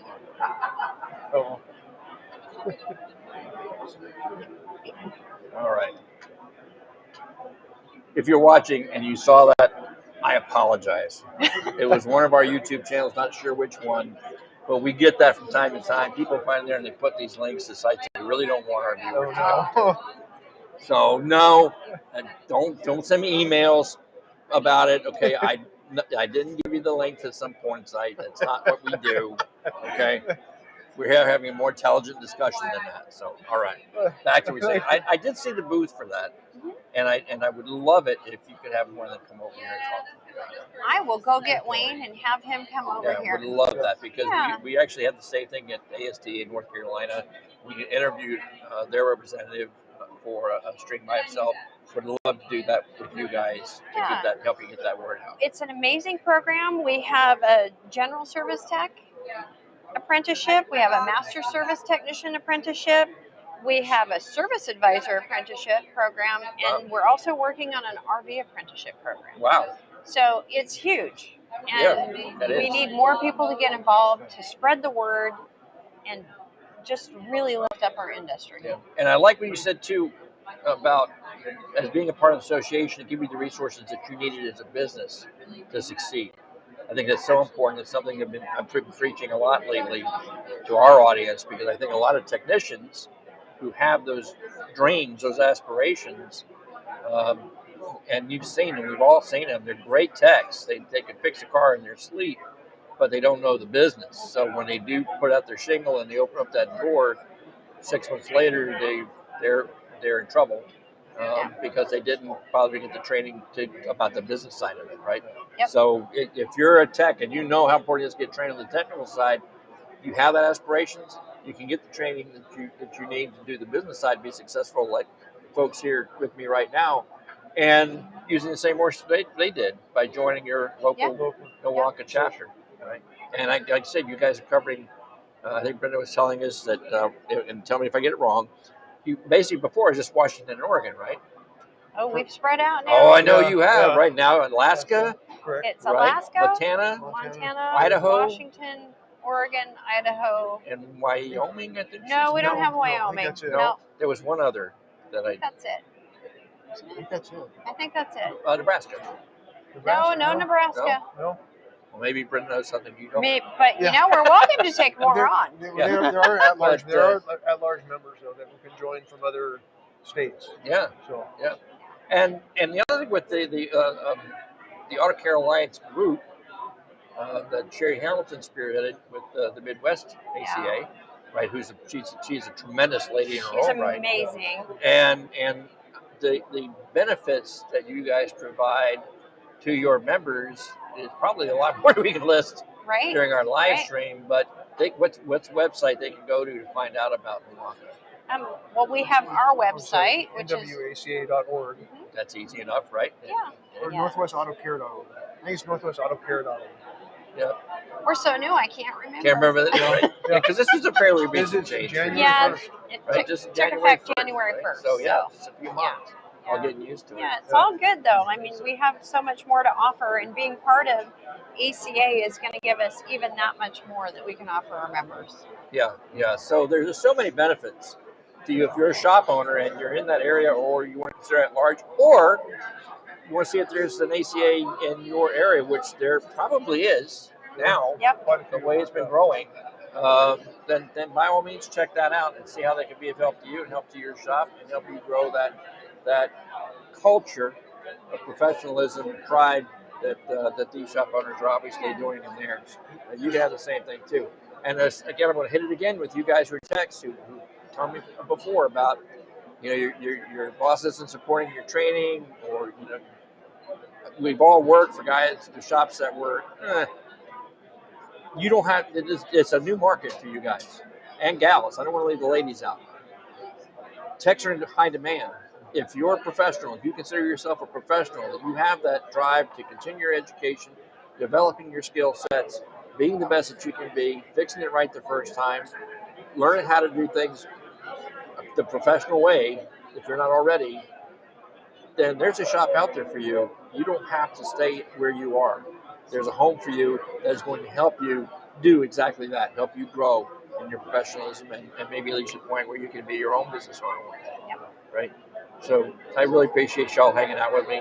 Oh, thank you. We'll go get Wayne to come over here from Itac and share some more about that apprenticeship program. Any of the vendors that want to come over, if you see some of the trainers, tell them to head over my way. We'd like to share their experiences. Well, thank you so much. So thanks. I appreciate it. We appreciate you being here.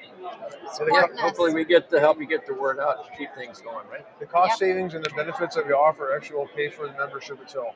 Oh, yeah, absolutely. And it's an investment, that's right? just that. And then you get all the networking with training events and all that to go along with it. Well, that's a vital point. That we kind of we hit on a few times earlier, but we don't want to not keep hammering that home, because that's so critical to your success.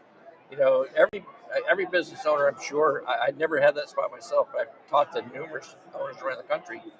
They've all told me that stories where it's just like, you just want to like hang it up. You have those bad days, nothing seems to go right. And then you can reach out to people you've met in your group and events like this that are now your support group, if you will, and say, hey, look, man, I need to talk to you. It's like, what would you do in a situation like this? And you can't. It's a big part of it, because every single day is different, right? You never know what you're going to run into in a shop. And it might be, wow, that was new. Who can I call? Have you experienced this? What would you do? Am I on the right track? I'm thinking this is what I should do. What do you think? And if you've had some successes and something at work, you share it with your others, right? For sure. So it's all about taking care of one another, and that's what the Alliance is all about. There's not another member who wouldn't stop what they're doing to help you out. Yeah, and it's obvious from the number of volunteers that you've got helping. Just absolutely amazing. We're super blessed here in the Northwest. Yeah, that's awesome. So thank you again. Thank you. Don't forget to unclip yourselves. And I'll just take the mics from you. We'll go find you some more volunteers. Yeah, find me some more guinea pigs. Thank you. All right, my pleasure. Thank you so much. No, my pleasure. Don't forget your candy bar. Let's make that one. And we're going to see if we can conserve the battery there. Now, I know a few of you guys are watching, and I would like you to do me a favor. Again, if you were earlier, you might have seen where somebody spammed our feed, which I guess is something I should have anticipated. But if some of you guys would anybody, just type in a chat question, just say, we can hear you, your audio is okay, your picture is okay. I would appreciate it. So I want to make sure that our chat function is working properly, so that for those of you that do come along later and have a question or want to offer your own comments, we'd love to hear them. That's what we're all about here. And I see somebody carrying a bunch of books. Yeah. Who have we got here? Randy Jewett. Randy Jewett. Yeah. All right. Before we get started, Randy, let's give you a mic. Just clip that anywhere you want. Turn you on. Better watch that. All right. Oh, look, man, you got a big screen there. Well, there's a camera. Oh, there it is. Oh, Wayne. Okay, if you give me a few minutes, well, I really want to talk to you too. All right, so we'll hang on. And so now, for the benefit of the viewers that are on, name who you're with. I'm Randy Jewett. I have RJ's Tire Pros and Auto Experts in Yakima, Washington. All right, and what's going on with you here at the event? Oh, this event, we just got new members in the crew and bring them over here, and we got the best of the best here in the automotive industry, teaching our kids. And it's an awesome deal. Okay, so you're here as a shop owner that brought your crew in. Yep. Okay, because you have to forgive me, brother, because it's like I've been talking to vendors all evening so far. So it's great. Oh yeah, am I the first? You're the first attendee I get to talk to. That's awesome. No, I appreciate that. So this is really great. So and what's the name again? Randy Jewett. Randy. Okay, so Randy, I'm Pete. Pete. And it's neat because, like G was saying, he's like he says, I have no clue who you are, which is okay. Right. But anyway, this is for Motor Age Magazine. It's one of our publications. Well, and you're one of the top guys. Top vendors or top people in the United States doing our stuff. We read it all the time. I appreciate that. So, from an attendee's perspective, like you just said, you bring everybody. Yeah, I close down the shop on Friday. I'm not open on Saturdays, but yeah, we close down the shop. Come over Thursday night. It's about a 2.5 hour drive over here from Yakima. So we get a hotel for a couple nights and take in the event. Okay, and so I'm gonna come back to something in a moment here. But what I really want to hear about here is that why in the world would you shut a business down and bring these people in here? What's the benefit to you? Well, the benefit is huge. I mean, sometimes you have to hear it from somebody else. It's kind of like your dad. Your dad's telling you to do all this all your life, and then all of a sudden somebody else tells you to do it and goes, oh yeah, now I understand. Yeah, it was right. And so saying that, it's one of the facts of what's in the future. What's coming down the pike. Where should we put our eggs? And what basket should we look in? How do we direct ourselves in the industry? And these kids really need to hear that from the experts. And it's they're more eloquent about it. Sometimes I don't get to take the time with them that I do, and this is the time to do that. We take the time. All my guys are going. This is incredible. I'm learning so much. So it's just a good event to do this. Now, as a business owner, do you actually see a return on that investment when you get your guys back? Well, we hope so.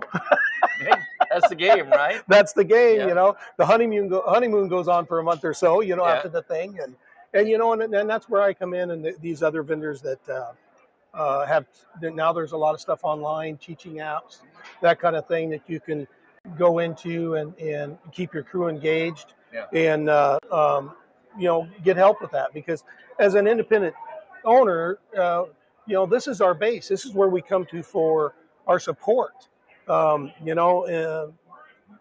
We have support in the town. There's 2 or 3 shops that we're good friends. I mean, we're competitors, but we're also allies. We're all after the same goal. Sure. So it's just a good feeling to come here and get that camaraderie and that benefit of education and moving forward. Awesome. Well, I really appreciate you sharing your story with our audience. You bet. You heard it, guys. Again, it's a shop right. I didn't make it up. Here's one right here. Whole crew here. It's awesome. Get the training. Awesome. And again, it's not just the training information. It's building that team spirit, that team mindset. Yep. It's not employees, employer. We're together. We're in this fight together. Yep. And we're pulling together to get things happening. Right. That's right. So, yeah. It's good to be get everybody on the same page. Absolutely. Yeah. All right. Randy, thanks again. a lot, man. I you appreciate bet. it. And we'll just leave that one live here for Wayne. We'll bring him in next. Wayne's another good guy. And again, thank you guys for your comments. Let me know the chat's doing all right. And let's see, here's the hot one. Just clip that anywhere you want. Okay. And we'll just set that on the couch there beside you. So we don't have to be too formal with the mics. Okay. And you are? I'm Wayne Bridges. I'm the Itac Automotive Apprenticeship Training Coordinator. Well, that's a mouthful. Yeah. So it's an Independent Technicians Automotive Committee. It was formed by NWACA. Actually, we became a registered apprenticeship in the state of Washington in October of 2018. Okay. So that's the state. How about, I think, is there a Department of Labor aspect of that as well? It is. It's through the Department of Labor and Industries here in Washington State. We have 3 apprenticeship tracks. We have a 1-year, 2,000-hour general service technician apprenticeship that gets that young person ready to work on the quick lane. doing really good inspections and um, um, basic mechanical and maintenance and stuff like that. And then we have a 4-year Master Service Technician Apprenticeship. That's going to comprise of 600 hours of classroom related supplemental instruction and 8,000 hours of on-the-job training. Wow. Yeah. And once they complete that program, they get a journey level certificate from the state of Washington, either one of those. And we've built it so that general service technician apprenticeship actually transfers into the master. Oh, okay. So especially for young people, sometimes they're not sure if they really want to do it, or they get in part way and they go, this wasn't really for me. At least they get a credential at the end. Yeah. But if they choose to continue, then they can transfer that time and credit into the full program. Now, is this an option to or in sync with a traditional, like a 2-year program, or? So we have agreements with any ASE approved training program. Mm-hmm. So currently I have agreements with a couple of the local automotive technical college programs where they have met ASE education foundation standards. So those students that complete that program can transfer 150 up to 600 hours of classroom into, so they can satisfy our entire classroom requirement and up to 500 hours of on-the-job training into the program. So now, my interest in this really came about a few years ago. We had an opportunity to go to Australia and do some work with the training company there. And I talked to a lot of the shop owners there about, and some of the educators there, about how their approach to training their technicians. Mm-hmm. So let me kind of voice that out to you, and then you can give me some comparisons to what you're doing here now. There, they have a very close partnership between the shop owner and the school, and they actually have an agreement with the student. The shop owners do. Hey, we're going to support you. We're going to hire you. We're going to bring you along, as long as you stay on track doing what you need to do with the school. Right. And they may go to school 1 day a week, and then they go to the shop for the other 4. And they're going to be paid a wage. It's not going to be master mechanic wage, but they're going to be paid a wage so they can make a living. Right. And they're going to, the shop owner knows where they're at in their training, so he can reinforce that in the shop. How does your program align with a concept like that? So we actually have a youth apprenticeship where kids that are in a high school automotive program can be in our apprenticeship. So they get their classroom at the high school automotive program, whether that's at a regular traditional high school or at one of the skill centers. We have agreements with 4 skill centers in Washington State where those kids, once they get done with their regular school day, go to one of our approved shops and they get their OJT and they get a paycheck. Awesome. We don't have those agreements with the colleges yet. That's one of the things we are working on and expanding into. Yeah, this is a fairly new program, right? It is. We've been around for 3 years now. Sure. And we're actually the fastest growing apprenticeship in the state of Washington right now. Wow. So we have 31 training agents in 11 different counties here in the state of Washington. Yeah. So if you've been in 3 years now, do you currently have participants who are in that master program nearing the end of their program? I do. And one of them will be completing here in the next month or 2. Mm-hmm. So we've had three completers so far in the general service technician. 2 of them have transferred into the master service technician program. The gentleman that's getting ready to graduate from the master program, he's been a master technician, ASE master certified for 20 years. Wow. But he wanted this credential from the state of Washington. And I was able to give him 6,000 hours of OJT credit and 450 hours of related supplemental instruction, the classroom piece. And we have tailored his classroom piece around advanced engine performance, advanced electrical and hybrid and electric vehicles, because that's what he and his boss really need him to focus on. Yeah. So we've been able to tailor that. And part of the reason we're able to do that is most of our classroom, I'm putting those quotation marks again, is actually online. We use a program called Electude. Oh yeah. Yeah, so you're familiar Very with that? familiar. Yeah, so we built our program around that so that apprentices that come into our program have that flexibility. They don't have to go to that brick and mortar school every Tuesday night from 6 to 10. And so it has worked really, really well. Yeah, and for those of you who are watching that are familiar with Electude, hopefully we'll get a chance to talk to one of the representatives before the night's over. But they're very adept, I guess is a good word, to about developing virtual training scenarios. So when we're talking about online training with Electude, it's not a talking head and some slides, like PowerPoint slides. They actually have the virtual reality capability to allow that student to take that meter lead, take that tool, turn that circuit on, take the measure, all the things that he would do if the vehicle is sitting in front of him. Right. So it's a great option to like you said, have to be commit that time. And as an instructor, the really cool piece is when I assign them that vehicle, I can see every step that they took diagnosing that vehicle, and I can see where they made a wrong turn. You know, I assigned them a vehicle and it had one trouble code, and during their diagnostic process, they've set 5 more codes.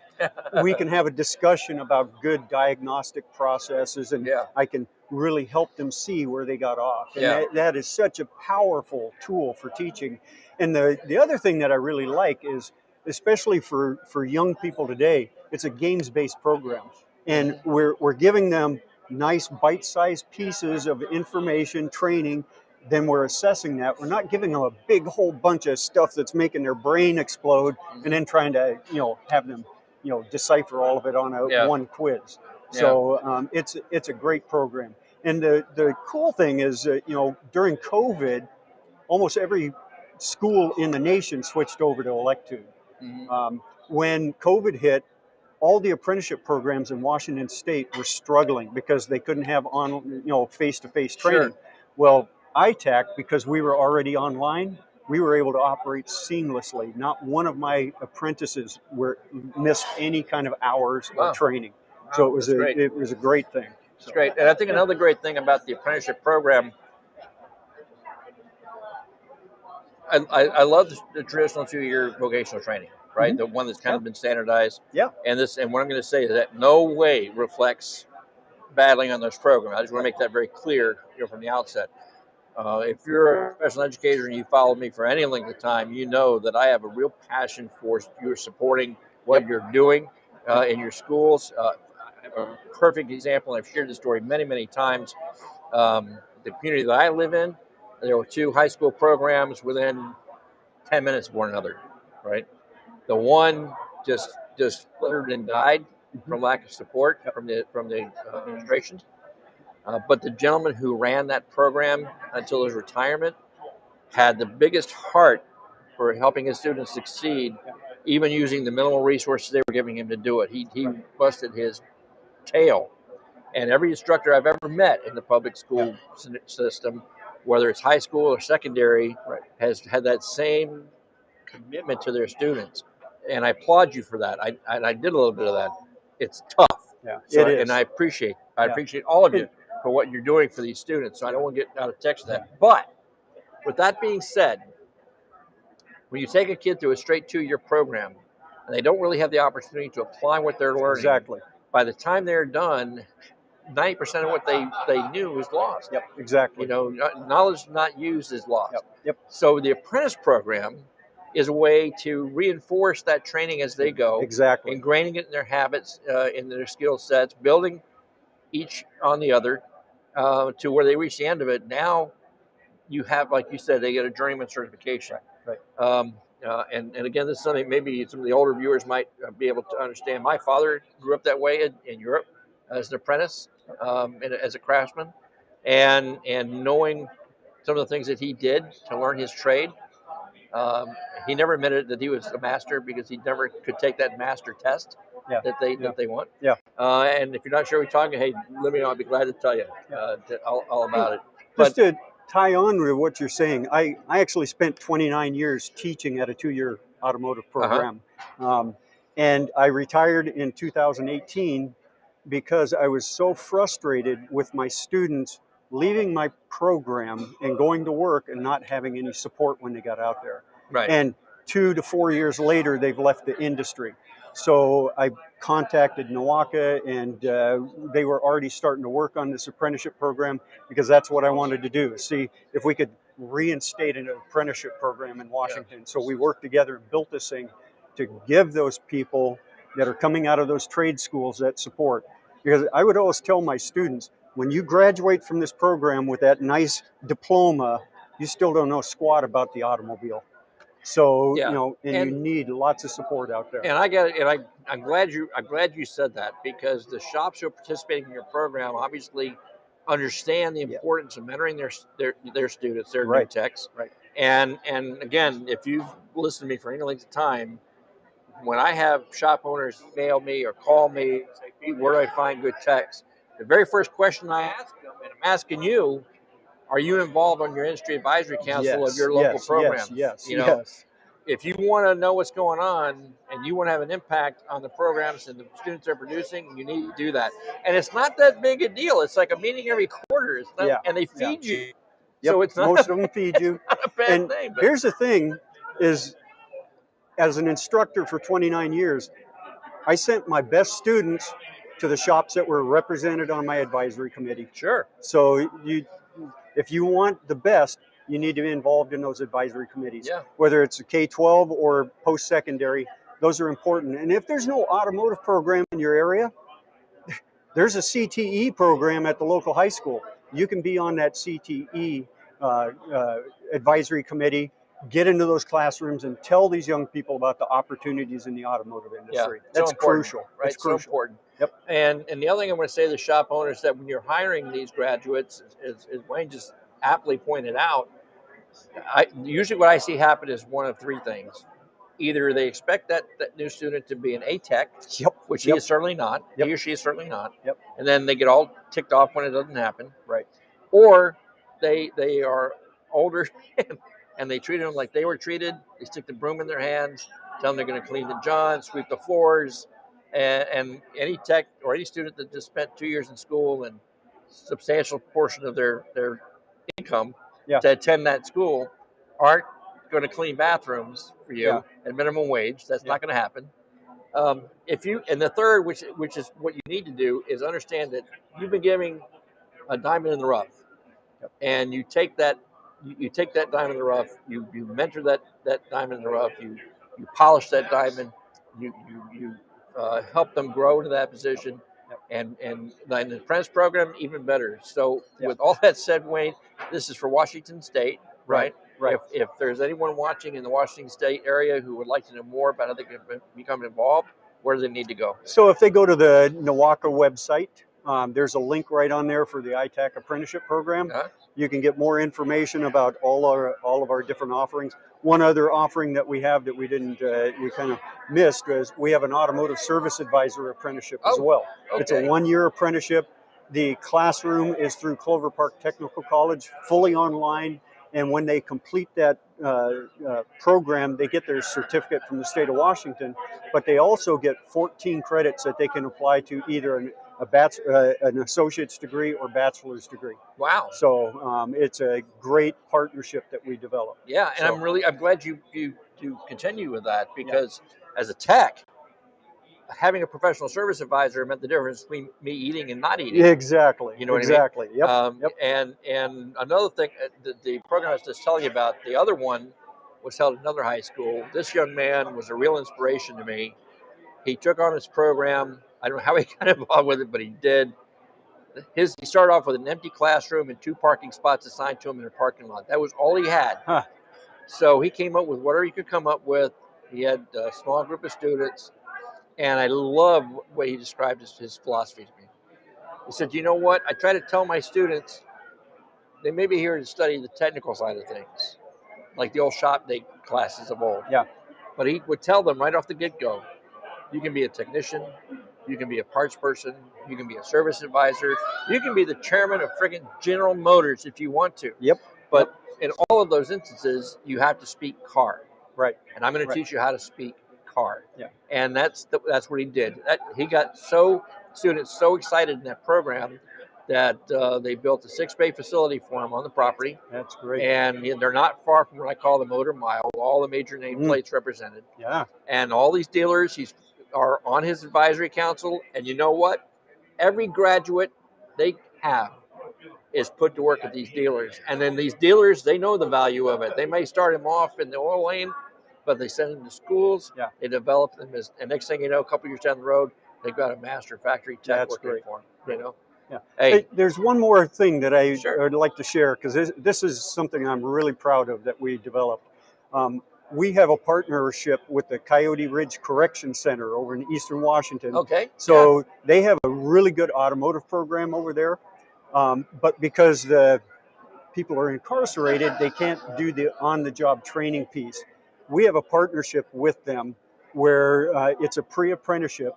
So they can transfer the full 150 hours of RSI into our apprenticeship, and we can give them 500 hours credit once they come into our apprenticeship. So you're on you're on stream.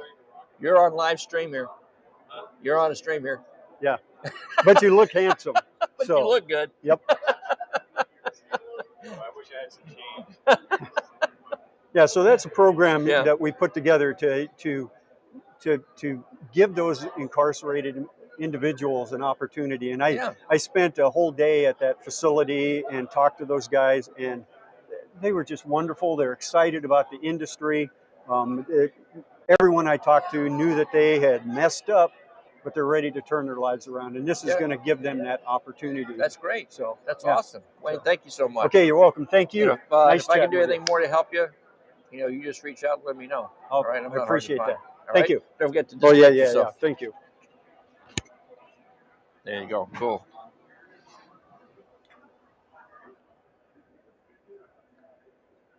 Oh, Carolyn, do I get to talk to you next? Come on. Oh, please. I have not met her yet. I saw her class. Kathleen, how are you doing? Nice to meet you. Hi, nice to meet you. Pete, you were literally in my last presentation that I did at World Pack. Yeah. It was a screenshot of the. Get mic'd up. Get mic'd up. Get put you on mic there. Oh, and we'll get one for you too. That's good right there? Anywhere you want. Look at anywhere you want. There we go. Oh, this is a great shot. Yeah, not too bad. I got to make sure I get the sign in. Oh, very good. Yeah. Okay, cool. So All the right, camera is there. Okay, cool. Oh, yeah. Okay. And we got some chats going on there. So if any of our online viewers have any questions for you, they can What's up, send Tom? them in. All right. So let's begin at the beginning. Carol, and I don't want to mess up your last name. Carolyn Cocolette. Yes, sir. Pete Meyer. Owner of the hybrid, what's the name of the shop you have? Luscious Garage. Luscious Garage, yes. Right, in San Francisco. Yes, sir. Right? Mm-hmm. And you are? Kathleen Long with Repair Pal. Repair Pal, right? And we'll talk about both. But I want to start with you because I've been promising to do this with you for a while. I hope this isn't my only chip to play because I'd love to do something. No, not at all. Yeah, although it's great to be here with the show. And that's something we're kind of playing with this concept now. It's like we did the Gary's live address this afternoon. And we streamed that out. Yeah, awesome. And we're looking at expanding that becoming more of that media company that we're supposed to be, and doing these type of programs and inviting experts, subject matter experts for a variety of issues. So yeah, I hope we get to do this again. Please, I'd love that. So let's start first. Let's start talking about your shop. Okay. Because you were one of the first hybrid shops. Yep. Many years ago to debut in the San Francisco area, and of course being a lady owner. Yep. Also unusual. Unusual, but unfortunately, hopefully not going to remain that way. Not at all. Right? Yeah, not at all. So I'm going to see you knock some of those walls down. Yeah, well, it's interesting. There's a ton of female owners here. Some of them are owners with their partners, but there's just a really mixed crowd here at the show. So yeah, we're seeing the change. Yeah, absolutely. Well, it's very healthy for the business, I think, not only because diversity is healthy, but also because we're seeing this sort of next generation and more people getting involved. And we already know there's a dearth of talent inside of our business because so many people are leaving, whether it's technicians or aging out of the business. So to see kind of the next generation of interested entrepreneurs and service pros, etc. So it's a really good sign. It's a good sign also for the association because obviously association affairs are always under pressure. I don't know if you're aware, but I'm the current president at ASCCA down in California. Oh, awesome. So I'm there. I didn't know that. Yeah, so I'm involved down there. So we're in the process of doing work in the California region. But I love what Brenda and Jeff and everybody have done up here, and it's a pleasure to be able to participate in this show. So well, you need to let me more about your event, so maybe we can bring this on the road there. For sure. Well, you know, it's association business, so there's a million things to go and do. Right. So yeah, you're on my list, Pete. I got to track you down. But yeah, absolutely. And we'll do a quid pro quo. Maybe I can join you on a show, and then we can have you at one of our events. That'd be fantastic. Yes, that would be cool. Where are you located? I'm in Tampa. Okay, so you're on the other side of the country. This is a big trip. Other side of the planet. That is a trip. Yeah. I don't even want to go into what I had to go through to get here this year. Well, I was just in Orlando, and that was a long journey. Yeah. Yes. Were you at the SDX? Yes. Okay. Worldpac event. Yeah. Did I not see you there, huh? Yeah. Well, unfortunately I couldn't stay very long. I had some family affairs I had to take care of. Okay. Well, hopefully good affairs. Yeah. Well, no, but that's okay. It's just life, right? It's life. Yeah. But no, but you got involved with hybrids, like I said, early on. How long have you had Delicious Garage? 15 years. So you're like almost right there when hybrids were first out. Yeah. So the first Prius, the Insight came out in 2000. The first Prius was 2001. We opened in 2007. So they weren't brand new, but they were really hot. You know, like the Gen 2 Prius had become like the really hot car. People don't remember that the Prius used to be cool. It was actually cool for a while. Everyone wanted one. Yeah. So it was back at that time, and we located in San Francisco because obviously that was where there were a lot of those types of clients, and so it was a lot of fun. And we're starting to see a slow tick in the number of hybrids and EVs being sold. EVs for sure, right? And that's just really. GM has made a huge commitment to it. Ford, a lot of manufacturers make commitment to these vehicles, and I was recently helped develop a diesel class, and while I was looking at those stats and saw that hybrids were outselling diesels 3-1. Wow. You know, and these are the truck guys. You know, these are like from where I'm at, the redneck Southern boys with the big diesel trucks, right? And EVs are selling faster than they're buying their trucks. So if you had any advice to give any of the shop owners who might be watching about their hesitancy to stick their toes in the water and embrace this future technology, what would you tell them? Yeah, it's a great question. So I've been doing some training on it. So I was at STX teaching a class basically on that topic, but just something brief for the purposes of this is I'd buy a Gen 2 Prius. I'd buy a second generation Prius. That's 2004 to 2009. You can usually pick one up for like $500, and it's basically the cheapest trainer you could possibly buy. I mean, it's like you can rip that car apart. Gosh knows it's not sacred. You know what I mean? You can rip it up. You can use it as a loaner. You can take the high voltage components apart and get used to looking at them on the data stream. And anyway, so that's a great place to start. And then obviously get in training. So my one rule of thumb around training is never take a class from someone who hasn't actually worked on the cars themselves. There's a lot of people in this space who love to stand up in front of the room and tell you they know something, but they've never done any of the work. So anyway, that's just a watch out on that topic. But there are a lot of really great folks out there who have a lot of experience on the cars, and there's a lot to learn from them. Yeah. And that's not the only venture you have. Sorry? That's not the only venture that you have. Yeah, so I also have a software company. Yeah, so tell us about that. Yeah, so it's called Shopware. It's a shop management company.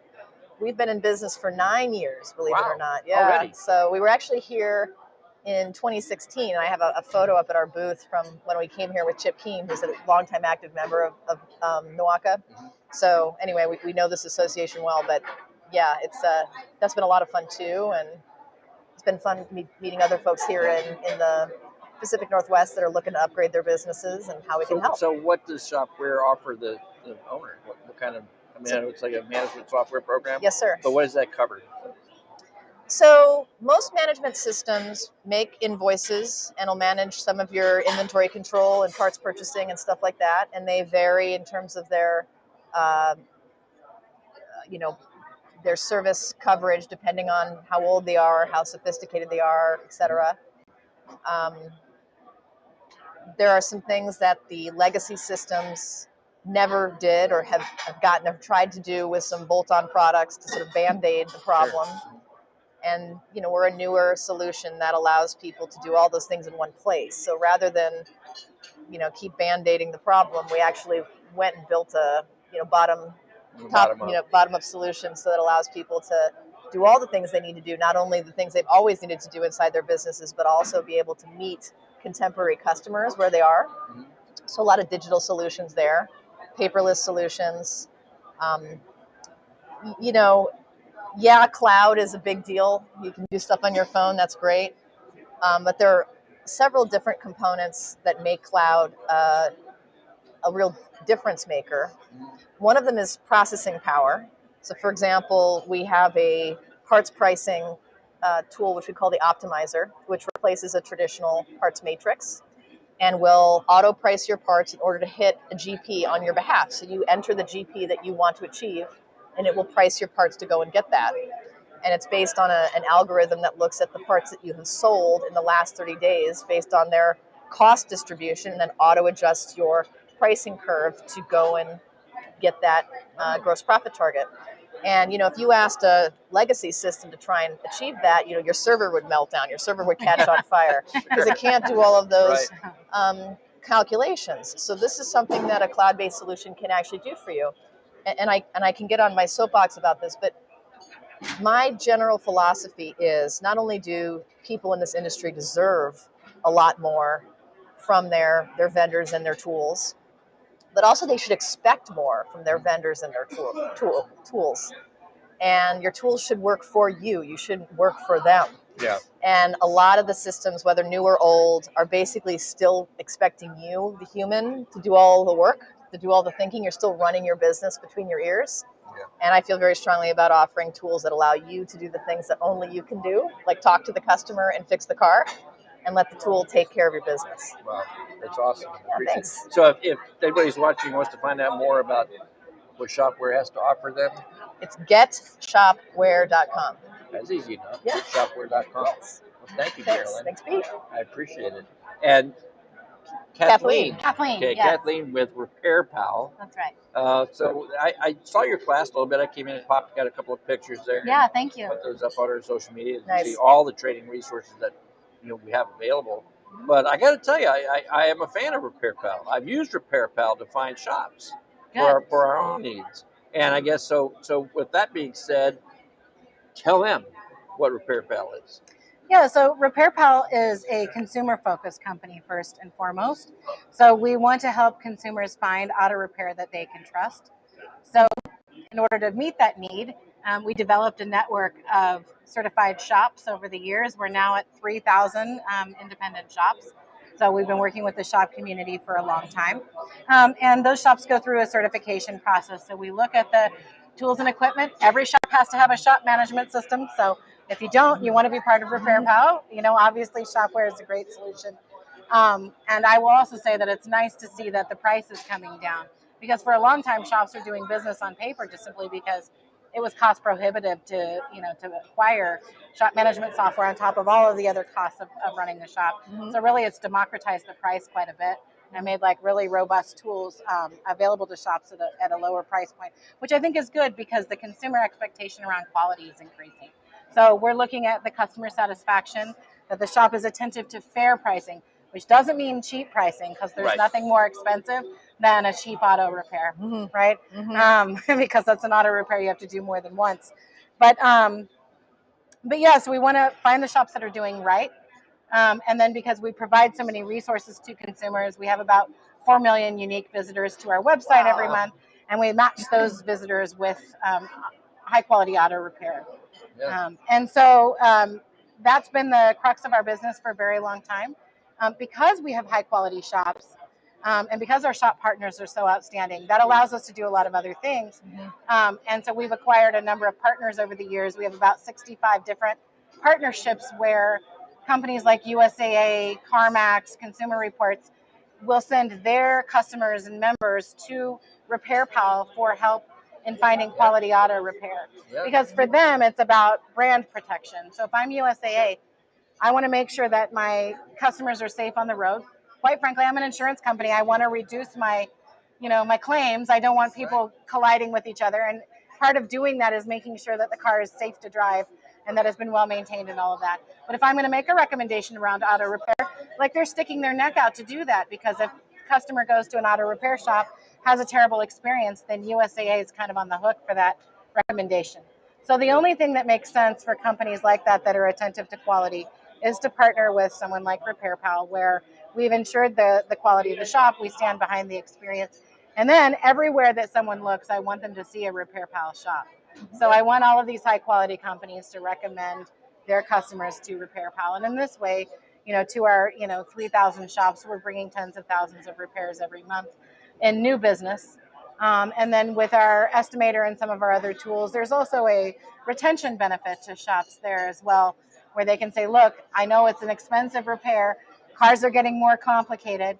But here I can prove that it's fair priced. Yes. And, I can prove that I'm a high quality shop. I've achieved this certification as well as, hopefully others through attending training events like this one and, participating with the ASE and these other things as well. Because we also look for shops that are doing ongoing training, which is why this is an outstanding event for us to be at, because it's training focused, so it's very mission aligned for us as a company. But I've been with the company now for 8 years, and it's been a pleasure to watch the shop network grow methodologically, because we do certify one shop at a time. But it's been a nice adventure. Yeah, and as a consumer, my son was looking for some work for a vehicle that he owned, and I remembered RepairPal, and that's where I went. So on the consumer standpoint, to your shop owners, as a consumer, I'm going to RepairPal site, and I'm looking first estimate of cost for that particular repair in my area. Mm-hmm. So I get a nice range of an actually reasonable number to expect as a consumer. And then shops in my area that are certified by RepairPal to make that repair. And what I thought was beautiful is that you can't just call this young lady and say, hey, sign me up.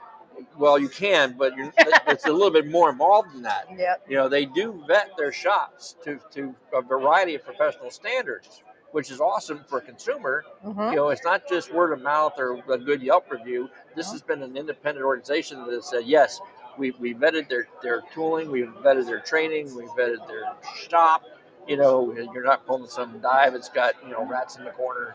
You know what I mean? It's just like the whole package is being warranted. And if something happens, RepairPal is saying, hey, we got your back. That's right. If that happens to you as a consumer, that's powerful. Mm-hmm. That's very powerful. So if you want to know if you've got what it takes to be a RepairPal pot shop, where do they got to go?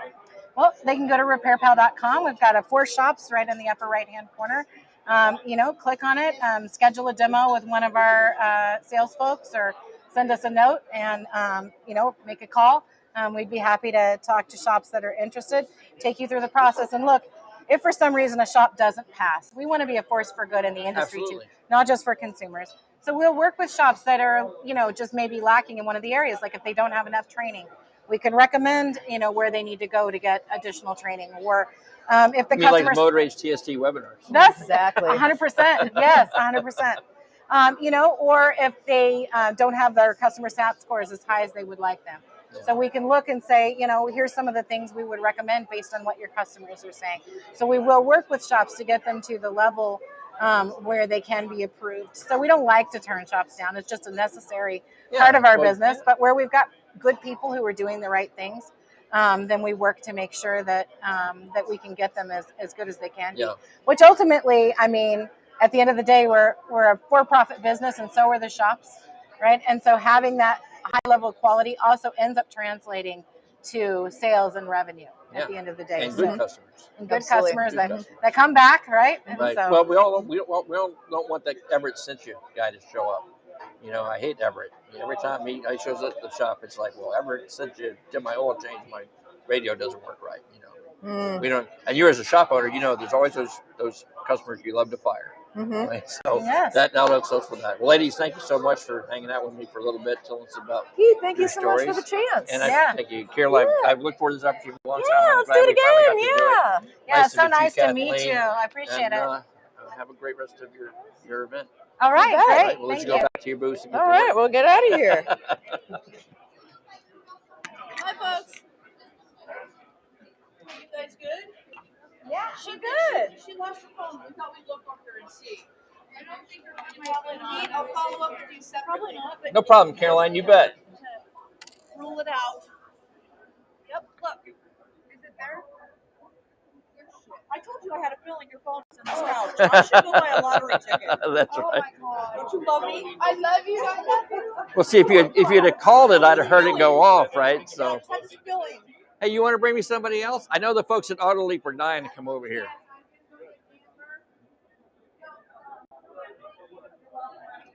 All right, so we got a few minutes in between here, guys. See, now we're cooking, right? We've got some great guests who've shared their stories with us, and again, I can't stress this enough. When you get to come to an event like this, and you get to talk to some of these resources, these talented individuals, like Caroline, for example. She's a shop owner, a successful shop owner. She took a chance in diving into what at the time was a relatively new market and focused her entire business on hybrids from the beginning and turned that into a very successful business. And then as her business grew and she realized some limitations of what was available to her, up came Shopware. And that's a solution that if it's good enough for Caroline, it's something you should certainly check out as a shop owner. And then we don't want to forget, too, that we have Kathleen with Repair Pal.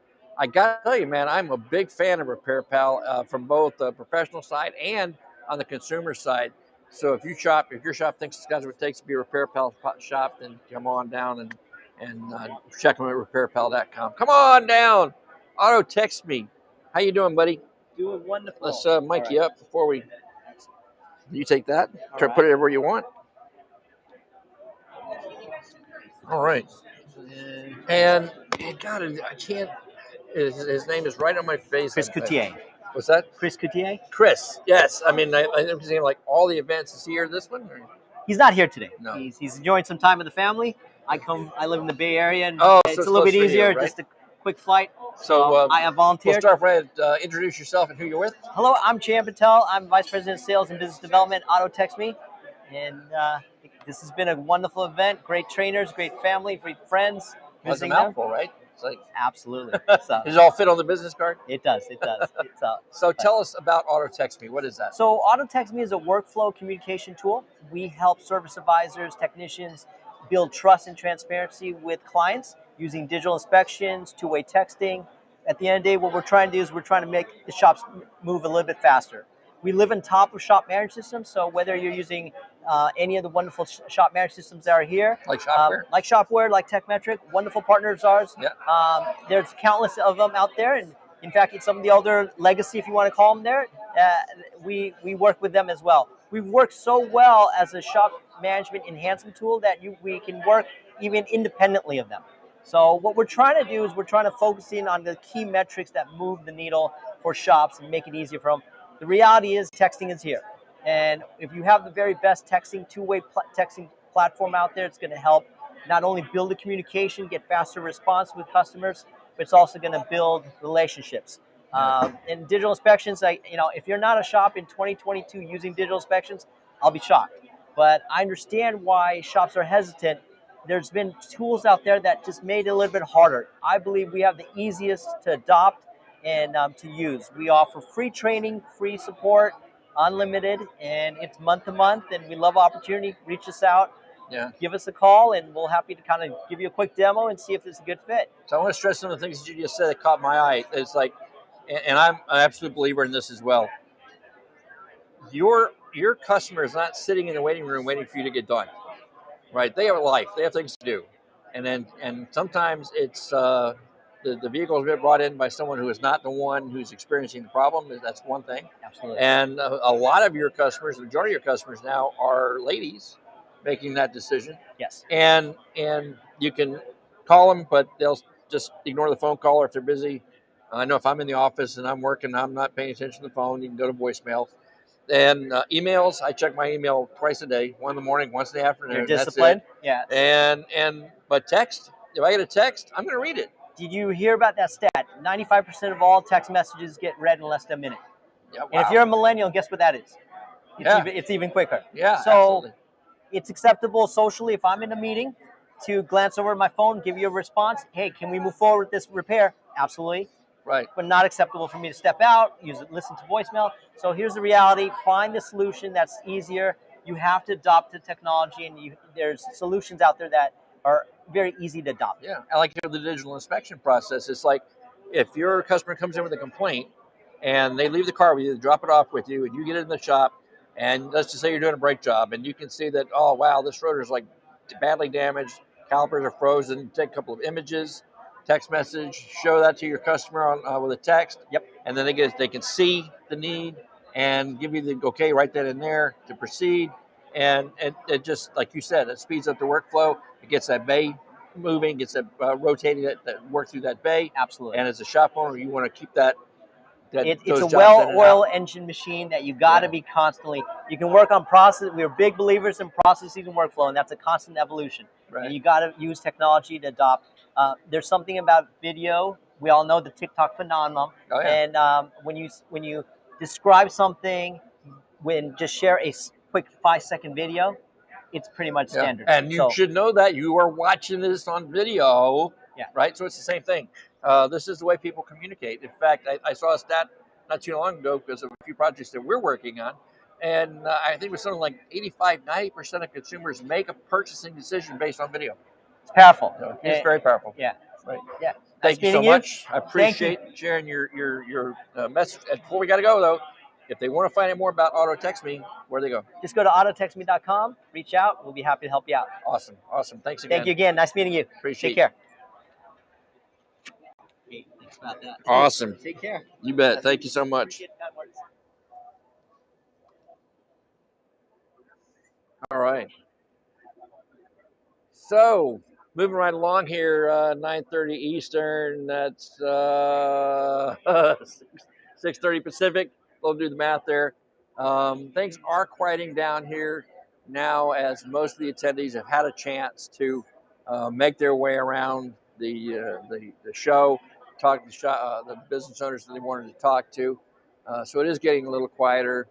Don't have the traffic flow that we had earlier, so we may not go all the way to 8 o'clock as we originally planned. You know, I'm not going to keep you on here just talking just for the sake of it, right? So I've sent out a few feelers to see if we can get somebody out here. So until we do, we'll go ahead and hit some more of the industry things that are on my mind. After all, this is my stream. Again, I would love to know if you watch this, what you guys think. Is this something that you don't mind popping in and seeing what we have to share, or talking to people like Caroline and Kathleen and Jan and some of the others that you see on tonight? Maybe not all at one shot, but on a kind of a routine basis, so you can learn more about what they do and how they do it. And include other things, like I said, industry news that you really need to be aware of. And let me talk about that for a little bit. If you are not aware, you need to be, of pending legislation in Congress, on the federal level that is, in Congress, called the Repair Act. It's called the Repair Act. And I'm sorry, I don't have the information in front of me to what that stands for, but it's the right to equitable repair. It's kind of a federal version of right to repair. A little more involved than that. We actually had a great interview with CEO of the Auto Care Association, Bill Hanvey, and Paul McCarthy of the Automotive Aftermarket Suppliers Association, or Parts Association rather, Suppliers Association, AASA.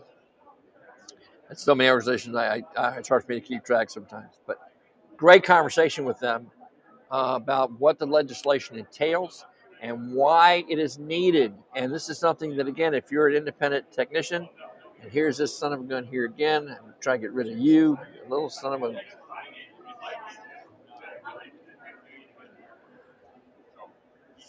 And this guy is just really trying to get in on me.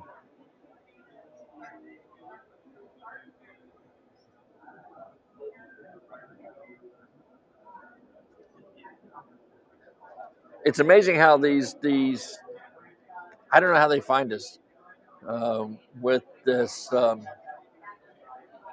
crap, for lack of a better word, that they try to get into your chat. I apologize for that.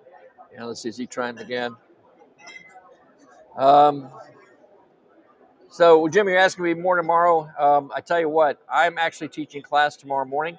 And then that's going to kind of wrap it up for me for this event and the event itself. It was a morning class session, and that'll be done. This will be available, though, for you to look at your leisure. And as I think there's been so much great information shared, I need to go back over the video file and pull these great pieces out into some more bite-sized pieces for you guys to take advantage of.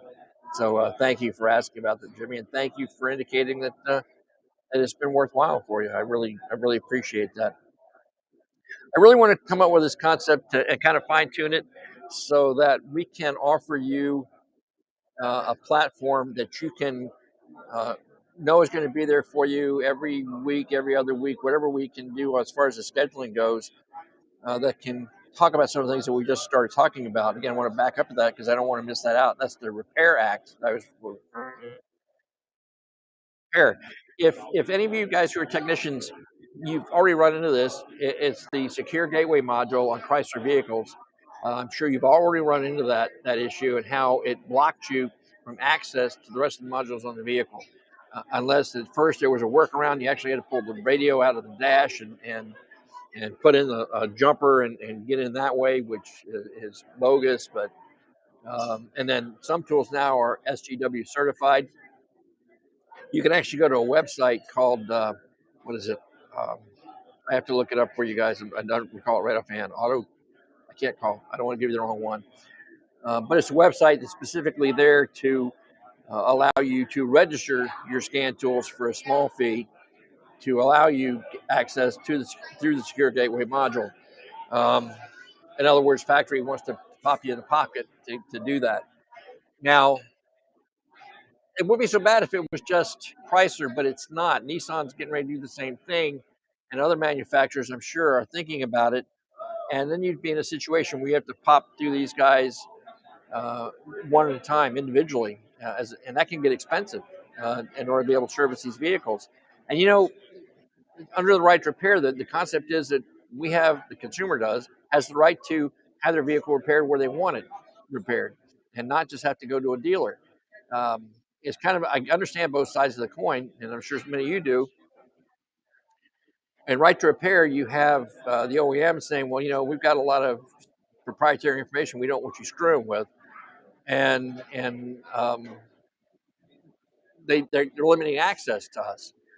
But there are a lot of talented techs who don't need that to be the case, that we're more than capable of fixing their vehicles and handling their technologies. So this legislation is vitally important. It includes being vetted, which is fine if you are a professional. You shouldn't need to worry about that. But I encourage you to look up the video that we have on the platform that you're watching now. It's there, and it's a conversation we had about the Repair Act, the legislation that's pending in Congress. Learn about it and support it. Let your congressman know that you're supporting it and encouraging him to pass it. It's vitally important if you want to maintain your competitiveness in the market and have access to the information you need to fix these vehicles. And we have someone waiting in the wings, so we're going to bring her on right now. Very bubbly personality. Oh, you're sweet. Just clip that on wherever you fit. My colleague Haas is coming as well. All right. We can let him jump in when he gets here. So, there's camera. Please introduce yourself, who you're with. Hi guys, I am Amber Wright and I am with Autoleap, an all-in-one shop management software for auto repair shops. All right, so that's again, we've had a few that we've talked to you today about their shop management software. Yeah. And I think it's intriguing because business is complicated. It is very complicated. And keeping track of the details. Technology is complicated. Yeah, and keeping track of the details. If you can get that automated, the more you can do that, the more you can focus on what you really need to focus on. Yeah, really get back and save time. That's really what we're trying to do. Yeah, Haas is going to jump in, my colleague. But yeah, Autoleap is really designed to get the shop owners back and doing what they are supposed to be doing. That anywhere there, buddy? Absolutely. We're live on air. I like it. What I missed? Yeah, nothing. Except my battery. So I was just going in a little bit. We were talking about how technology is clunky. and a lot of, some of the legacy stuff that's out there. So Autoleap really brings in all of those things, from invoicing, estimating, parts ordering, two-way text messaging, Google reviews. Yeah, absolutely. We built it with the philosophy of, how can we get the job done with the fewest amount of clicks, A lot of time spent on some of these older systems is spent on administrative work, duplication of work, and that's, more time spent on that is less time spent on cars, less time spent on revenue-generating activities. So that's really what we've been focusing on, and the results we've seen have been pretty resounding. And I've got to say, because I recently met you guys, I think that was it wasn't a big event, that was at Vision. Vision, right? Yep, we had dinner at Vision, Vision. when we first met, and so kind of new on the scene, and right for the market. Yeah. But I got to say, these guys are committed to the industry in more ways than one. I mean, not only are they coming out with this excellent shop management product of their own to offer you guys for consideration, but they've been very supportive of events like ATE, big supporter of TST big event. We have to get him mic'd back up again so that he can chime in, buddy. There you go. Just throw that on. They probably could hear me from here.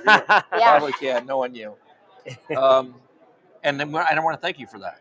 Yeah. Because making resources available to the men and women who can't come to an event like this, who are relying on things like we're doing here to get the information and resources that they need is just vitally important. Yeah, and that is something too that we're really trying to do. Yes, we provide a software to make their businesses easier, but we're also separately providing, thought leadership. So we work a lot with shop coaches in the industry, experts, and bring a collaborative kind of information to these shop owners, like you said, who wouldn't regularly be able to access that, financially or whatever that may be, or time away from the shop. It's so hard, So we put out regular content. We put about 10 blogs a month out for these shop owners, techs, mechanics, service advisors, all of those things separate from Autoleap, right? Exactly. Because it's super important for shops to have access to that and to grow their businesses in many different ways. And it's important to us. Yeah, you're exactly right. It's bigger than Autoleap. We want to be here to help move the industry forward, to help everybody in the industry succeed as well. Well, I mean, it makes sense, right? I mean, you can have a management program taking care of your back end and making sure everything's right and your Google's okay and your social media, all of that's taken care of. But if you're not staying focused on your goals as an owner, if you're not involving your employees as part of your team, if you're not helping them to grow, if you're not getting them the training resources they need, if you're not getting them the whole package, then none of that matters. Then it's not it's not enough just to give the software. So being able to offer your customers that same suite, if you will, of services to help them, it helps you. So everybody's a win-win. Absolutely. Right? That's exactly what I see it. Win-win, mutually beneficial. That's exactly how we like to work. So anybody who's watching wants to know more about Autoleap and how it can help their business, where do they go? www.autoleap.com. It's easy. Yeah, it's very easy. It's simple. And highly recommend. And again, support the people that support us. They've done PAVE, they've done TST, they've done Vision, and they've done this show out here. Yeah. And that shows commitment and support of the industry. So thank you guys for doing that. Appreciate that. We'll be here. We're not going anywhere, and it's important for us, to continue to evolve with the industry.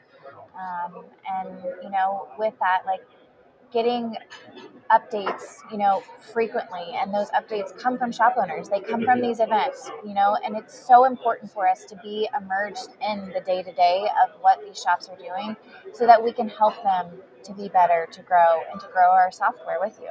Very good. Very good. Thank you guys. Appreciate it. Pete, it's always a pleasure. Yeah, absolutely. Of course, hopefully we'll get a chance to have some dinner later on. Thank you again. And we have dinner tonight as well. Oh, yes, that's right. And just don't let the mic be in trouble. You walk away. How long is it going to take you guys to pack up? We don't have to. Oh, you have a team. Excuse me. Well, thankfully, this one we don't have to. That's good. So we'll be ready when you guys are ready. Whenever you guys are ready, we're ready. We invited Pete. Yep. So. And, it's okay. I see him all the time. It's fine by me. The more the merrier. All right, we'll let you. Thank you very much. Thanks for having us. Thank you. Well, thank you guys for stopping by. Absolutely. See you guys. So, let's see. I'm going to move See this ya. laptop here a Thank second. you Bear so with much. me, guys. Thank you. The battery's going down there, Mr. Getting Pete? low. Plug in there for a minute. Oh. I'm going to sit on this side of you because I got a hard time hearing. Can't see on that side. Why not? Sit on that side, Coach. Oh, do we? Yeah. All right. Sure. I'll sit back here where we sit. Sure. We'll let Gary take the lead.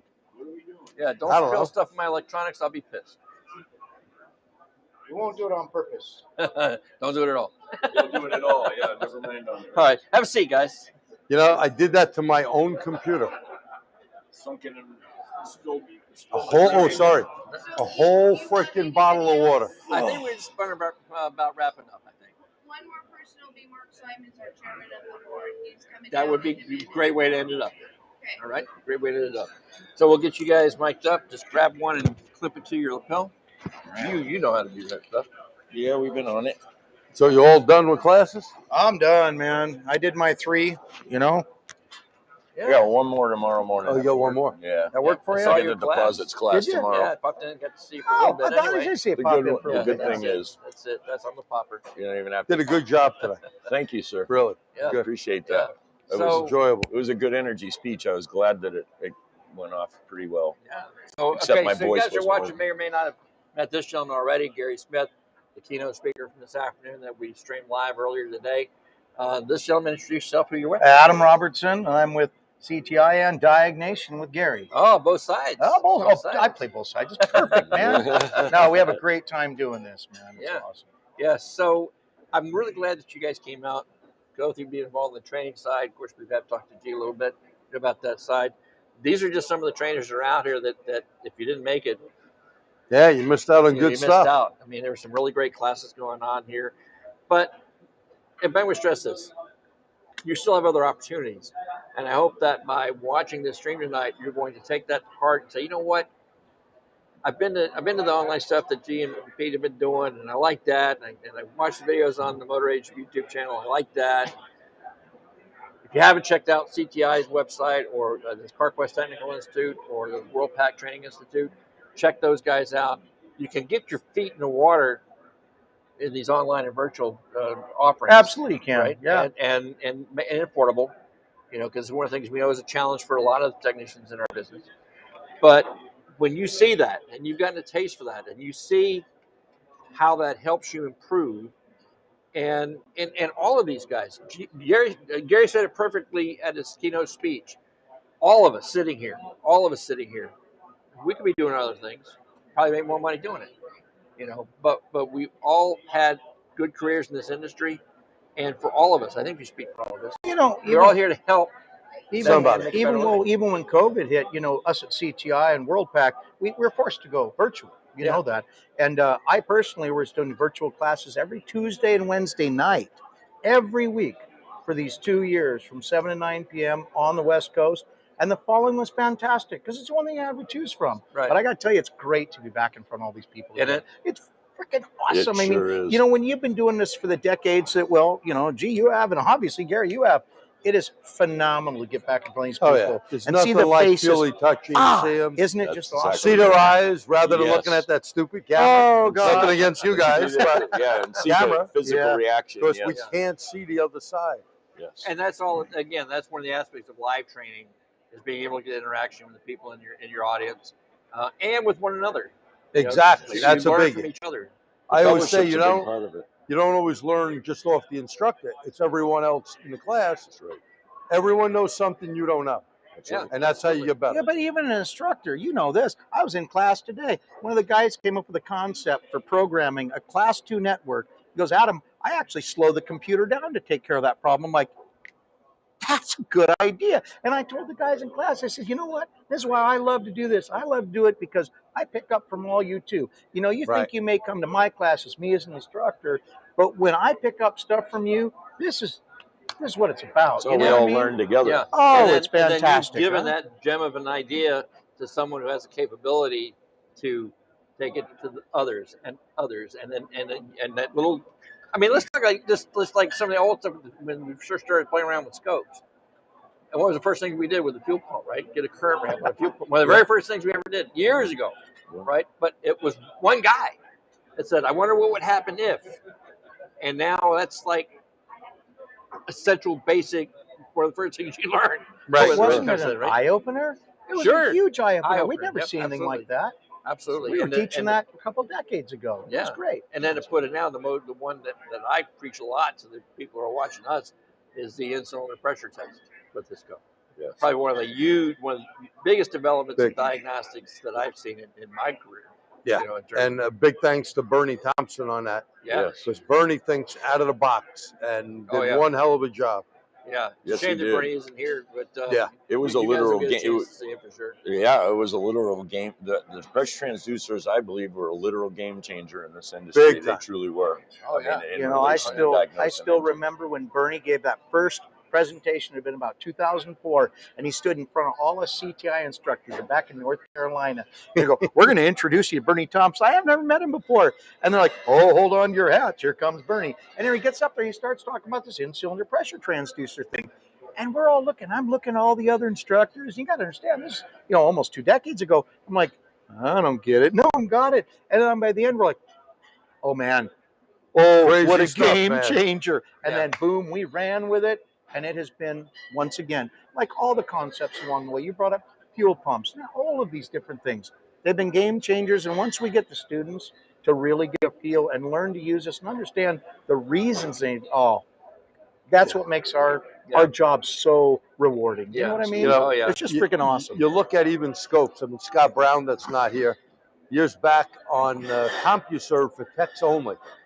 Before IATN, that's how I met Scott through the internet. He had a Fluke 97 lab scope, so did I, and not many people know how to use it. That's right.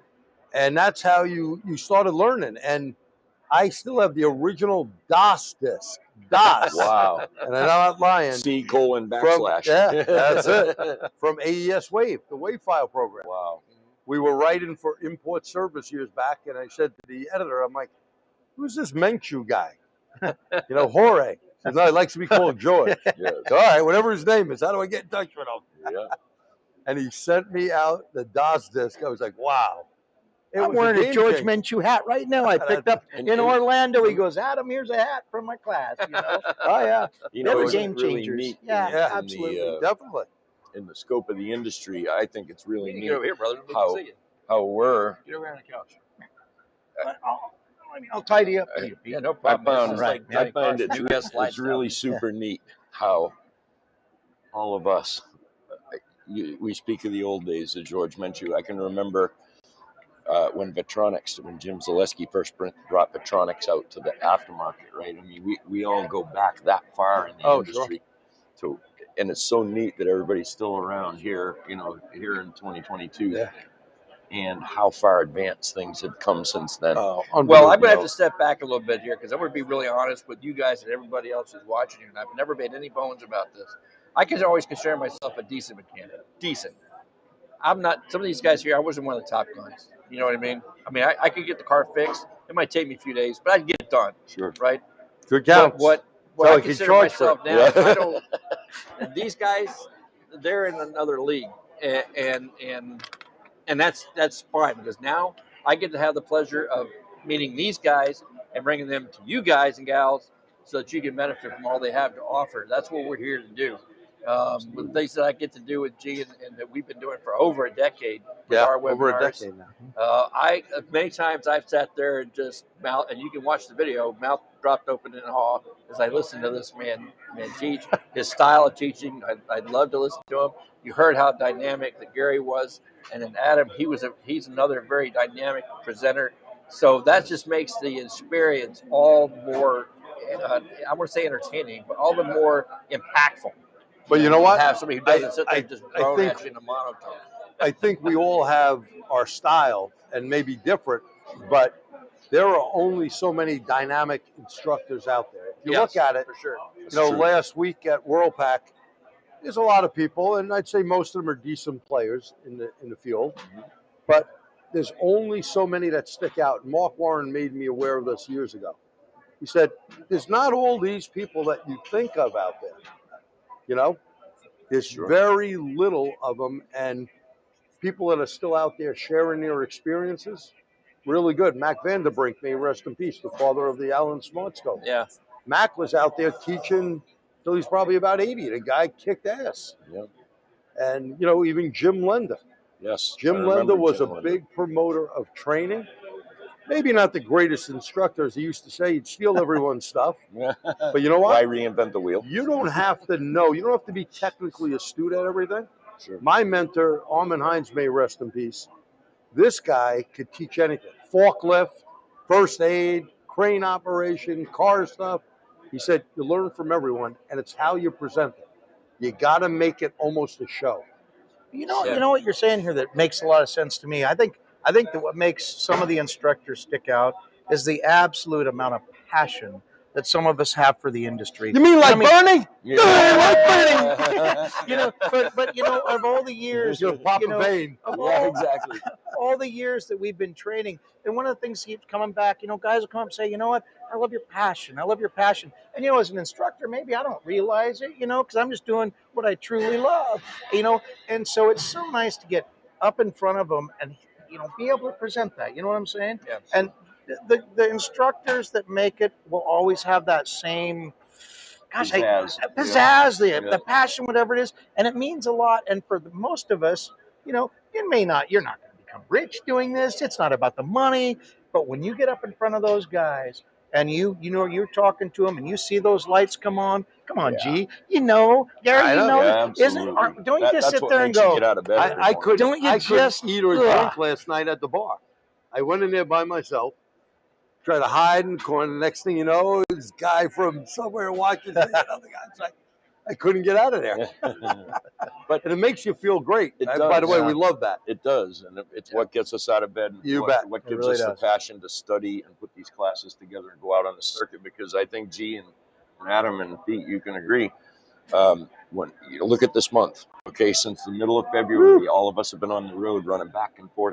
Crazy. Oh, it has been a crazy tour. What an energy in these classes. That's so neat to see these guys respond to. And right after coronavirus, it's been super duper because everybody's just been the feedback. Just so glad to be back doing in-person training. And you feel the feedback, whether you're eating lunch or breakfast or you're just walking around, people stop you.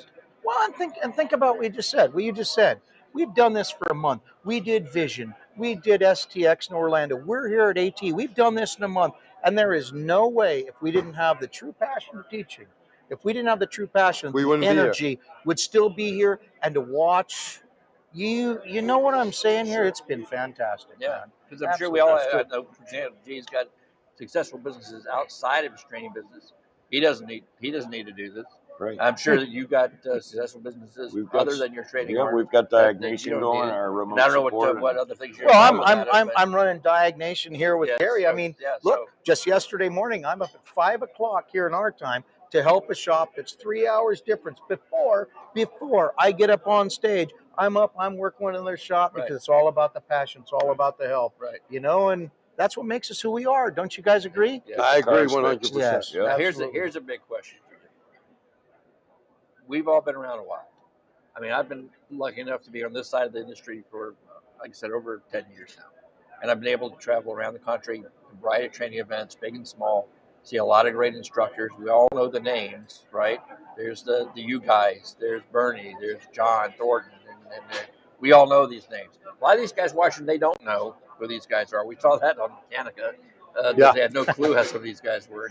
But if I were to ask you guys, who are the rising stars in your mind?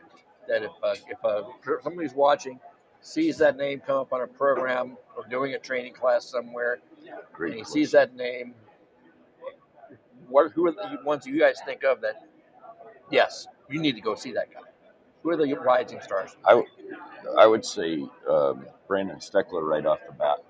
He's obviously one of the superstars that are coming up on our young guy superstar. Yeah, you got exactly. You got the Brins. You know what you asked? It's such a loaded question. We have a whole handful of them. Yeah. You know, Pete. There's a whole handful of them coming up, and they're all just right. You know what? It feels so good in my heart to see that happen too, because you know these guys.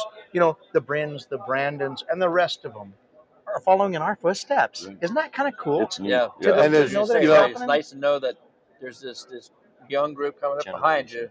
That when we do get too long in the tooth, I want to retire sometime. Someday, right? Someday. But you get someone like Tanner Brandt. Yes. Tanner's really good. Tanner, Isaac. Yeah.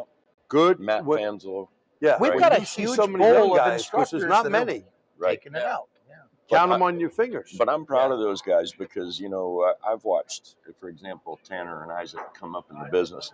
And I'm just really proud of how they've learned their craft in relation to keeping control of the room and making it an enjoyable class. I mean, you go to some of these guys' classes, Matt Fanslow, okay, is another one. Brandon Steckler. I mean, these guys are dynamic instructors standing in front of those classes. And I'm with you, Pete. I'm really, really glad today that we have that generation of passion coming up, right? In other words, what Adam and I do, we feel is, we try to teach with passion. And it's really nice to see these young guys coming up and embracing, because it's not just about being in front of that class. The work this guy does and you do and I do to get that class prepared to go to the street with it is astounding, right? And so to see these young guys embracing that and building their material and getting out there and doing a passion. And another guy like that is Keith Perkins. Absolutely. Oh, yes, Keith, definitely. Keith is very good. Wouldn't both of you agree that from a training standpoint, it's not an easy job that we do? Hell no. And you know what? You can be everything in our industry, know everything, but to be able to get up and have, you said, classroom management and passion and all these things, you could know everything there is to know about a particular subject. That's hard, Pete. It's hard to have the dual ability to get up in front of a class and not only, have an idea what you're talking about, but keep them engaged and get that. I mean, look at us. We've done this for a long time, decades, all right?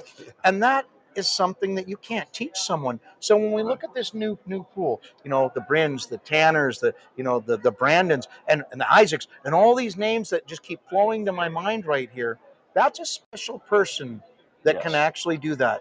And Well, you know what? It's like being a good diagnostic tech. We have 750,000 men and women in our industry, and I think we'd all agree that maybe 15% are that epitome of the diagnostic professional, right? There's a whole bunch that would like to be and can be that need the resources to do that. But right now, it's a 10 to 50% cream of the crop, if you will, right? And it's no different with the instructors, wouldn't you say?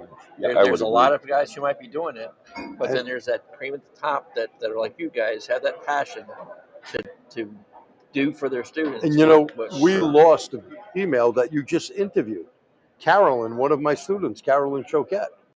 She was freaking good, but she went to a different path. Not only does she run Luscious Garage, but she went to Shopware and took that thing in the past 9 or 10 years that she's been around and turned it into a dynamo. A dynamo. Yep. Because she has passion for what she does. Teaching, like you said, we're not going to get rich what we do. Sure. We'll make a good living. Sure. So, it's hard to pull people in. People think you build the class. Oh, yeah, class easy. Just build me a new class. Try that one out. Yeah. Try that out. I've been writing my own curriculum for years, and it takes a while to do it.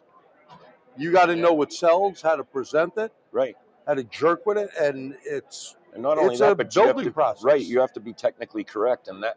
Yeah, and that does help. By the way, that's no joke. It does, but that's what really it takes the time to get these classes right. So so you write some material, you feel good about bringing it to the street. But I don't. If you're like me, and I'm sure you are, you're going to go back and do the rabbit hole research to make sure you're 100% technically correct. That's why I have in front of the Automotive Bible. You guys are watching again. You need to keep that in mind, not just for the class you go to, because generally, if you stick with a name instructor like you guys, or a good organization like CTI, WTI, and the others, what I always caution you guys about is YouTube. There are thousands of automotive YouTube channels. Certified automotive certified. Yeah. You don't need ASC or anything. You just need YouTube. And we, I know you always talk about this in your diagnostic process and using these kind of things as resources, but vet your resources. Know who that person is that you're getting information from. Don't just take him as the gospel truth because he's got a couple 100,000 subscribers. That doesn't mean anything. I like what you said about this. As an instructor, and you brought this up, the amount of preparation and time we put in personal experience and study and everything. No one, I think, would really understand. Gee, I think you'd have to agree. Gary, you understand the amount of time we put in, even for a 3-hour class. Like, well, it's only 3 hours. Oh my gosh, boys! Takes you 2 months to write it. No, It's 2-3 months to do it. Yes, Amount. yes. And you know what you mentioned about the YouTubes and the Google certifieds and all the jokes we make about it. There's a lot of good information out there, but we as technicians and instructors and everything, you need to be able to vet that out. I mean, you can see, and some of it's incredible. I see things sometimes I'm like, oh my gosh, it's great. But then again, we have to have the knowledge, the background to be able to pick out what's real and what's Memorex in such a sense. Right. And that can be very misleading. And but the thing is, these are resources that are good for every technician. In my mind, I would certainly send everyone to every resource you have. I don't care what resource it is, what class. I'm a guy that's been teaching, for CTI for over 2 decades and been out in the field. I've always told my guys, I've said, you know what? I'm teaching a class here, and I think you guys need to take every freaking class that comes through town. Take every class. I don't care if it's the most mundane brake class to what you think is going to be the most advanced communication class. If you, as a technician, don't pick something up, it's your fault because I don't care what that class is. There is something for everybody. You know what I mean? I go on that same line. I tell people, look, you can't tell me a class sucked. You probably weren't paying attention. You didn't learn one good thing, it's impossible. Yes, I agree. It doesn't matter. Some people may be not as dynamic. They may have a mundane type of personality, but you get something. Sure. And getting back to information, I always say, the thing you always need that I refer back to, I call it the Automotive Bible, the Bosch Automotive Handbook. Go to SAE.org. I have version 10. I have one in my office, one at home, and one in my toolbox. Great book. Great book. Yeah. Because if you want to look something up to go, is that really right? Oh, here's how it works. Because you're always going to get some guy out there. And it was probably about 8 months ago, I was doing an electric class. And one of my guys that I had join SAE as an affiliate member, we're talking about batteries. I said, each cell is 2.1 volts per cell, 12.6. He said, Jay, I hate to correct you, but you always say, we all know, didn't you read that an AGM is more like 12.8, 12.9? I'm like, I must have missed that. And of course, I went back and looked. It was in AE, Automotive Engineering magazine, and I checked with a couple of battery manufacturers. Now, I'm not ashamed to say I didn't know that. Don't know what I don't know. We can't be ashamed of that. There's not one of us that could know everything possibly. The industry's way too broad. Man. But what you just said, now picture that in a class. It's like it happened to me today. Someone said something, you're like, well, wait a second here. And you look it up, you're like, dang it, as instructors, we learned something again today. But that's the passion. That's the passion that keeps all of us, the new ones that are coming up, all of us that have been around. I don't want to call us old timers. We've been doing this a while. You know what? That's what makes it happen. And that's the sort of thing that takes the new guys, Pete, and wants them to do what we do. Because that's what it takes to make it happen. Yeah. Isn't that awesome? The biggest joy that I like, I've been teaching classes so many years. This is enjoyable doing slides, but I really like is doing some slides and bring them into the shop and do it. Do some hands-on. You can look at a magazine, I always say. Hopefully something goes on there. The video, you wish you can do those moves or doing it. I like doing it. That's how you get good at it. Right. Yeah, that's true. There's nothing like hands-on. Gee, that's for sure. In all honesty, come on. We are learners. If you take that guy's hand and, I didn't know you can do that. That's how some of them get it. Reading, I took polls in my classes. I've been writing for Motor Age for a long time, but before that, Import Service, I did other ones. How many people read my article? Few hands. I'm waiting for the answer. I did all that writing for nothing? Yeah. Okay. I tortured all those editors, including Pete. It was neat because you say that when I first started with the magazine, and I would go to some of the events, even when I was still doing it on a contributor basis, and I would say, "Hey, I'm with Motor Age magazine," and I get these looks like who, and really, we've been around since 1899, right? So we're not new, But it's amazing. I mean, when we did the Auto Mechanica show the first time in Chicago, we had all kinds of people that had no clue who Motor Age was or No, but what they was going knew on you next from door. a video. Yes. More Which has opened up people a whole watch new that. world. And you know what? That's okay. I mean, right now, as far as the publication goes, we probably reach about half of the working technicians in the country. But as part of that aspect of the business, that just tells me I've got a whole lot of work left to do. Because there's still another half to reach. Right. And again, going back to what you guys said about the passion, you know, for me, because I have access to guys like you, being able to connect you with them, it is my passion.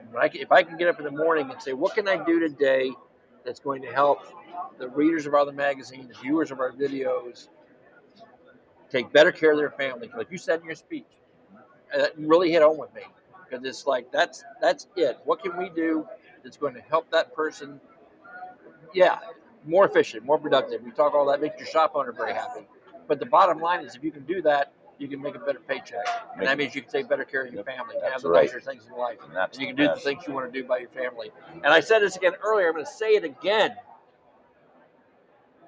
Text, if you're that 15% or you aspire to be and just need the resources. You're looking at guys here that can help you do that. Okay, so take advantage of that. The resources are there.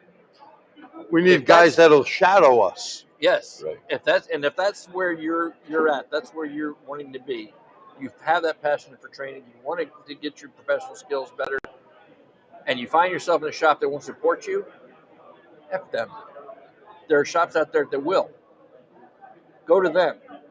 They'll bring you to events like this. You saw the shop owner we talked to earlier. Amen on that one. Whole shop down. Boy, you didn't sugarcoat that at all.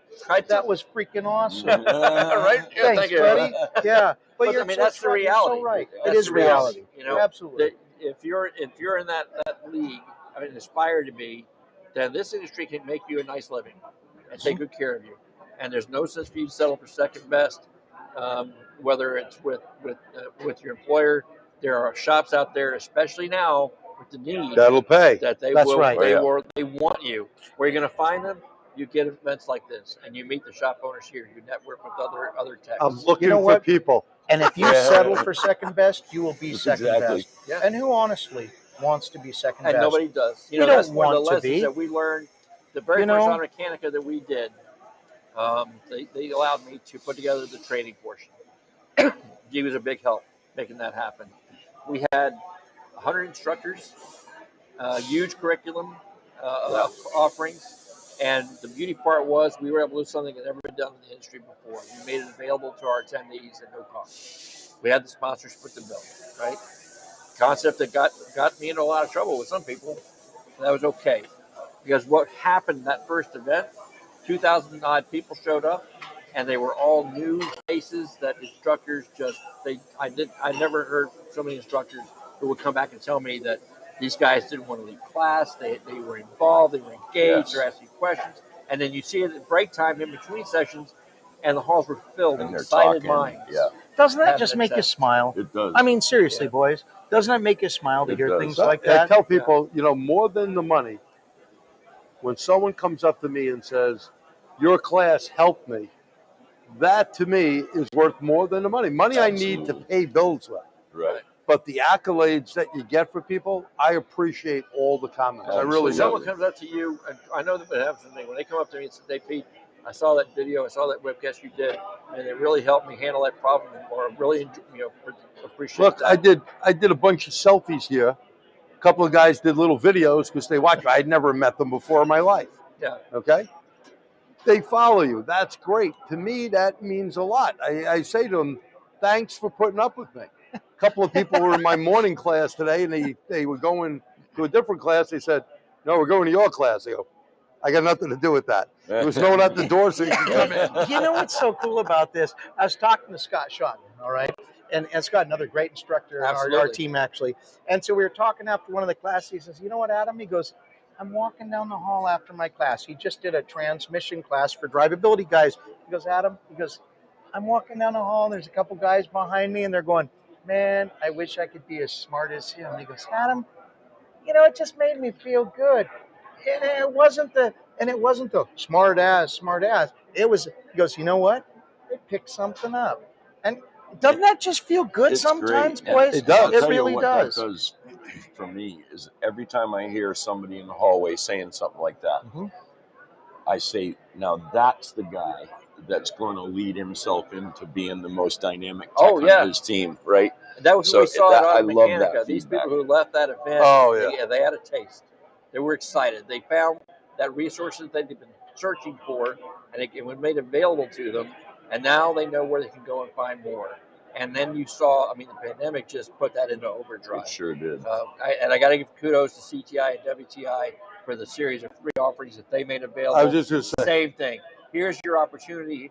Wow, look what I found. That business model. Social media. Yes. And we've seen. Some of those classes were 2,000 strong. I mean, literally. That was amazing. Oh, yeah. Absolutely. Absolutely. And it was people that never came out to training. Right. You know, it's amazing. It's not even the name of an instructor. They came out, there was a free offering. And thank you to all those generous sponsors, all those big companies that put their money where their mouth was. We provided good information with top people. And you know what we did with that, G? You know what we did? We spurred people that may have never experienced the whole feeling before, the whole everything. We spurred that. And to see it come through like events like here and the other ones we've done, didn't that work? It worked good. And you know, now, guys, I know we could probably go on for hours with this.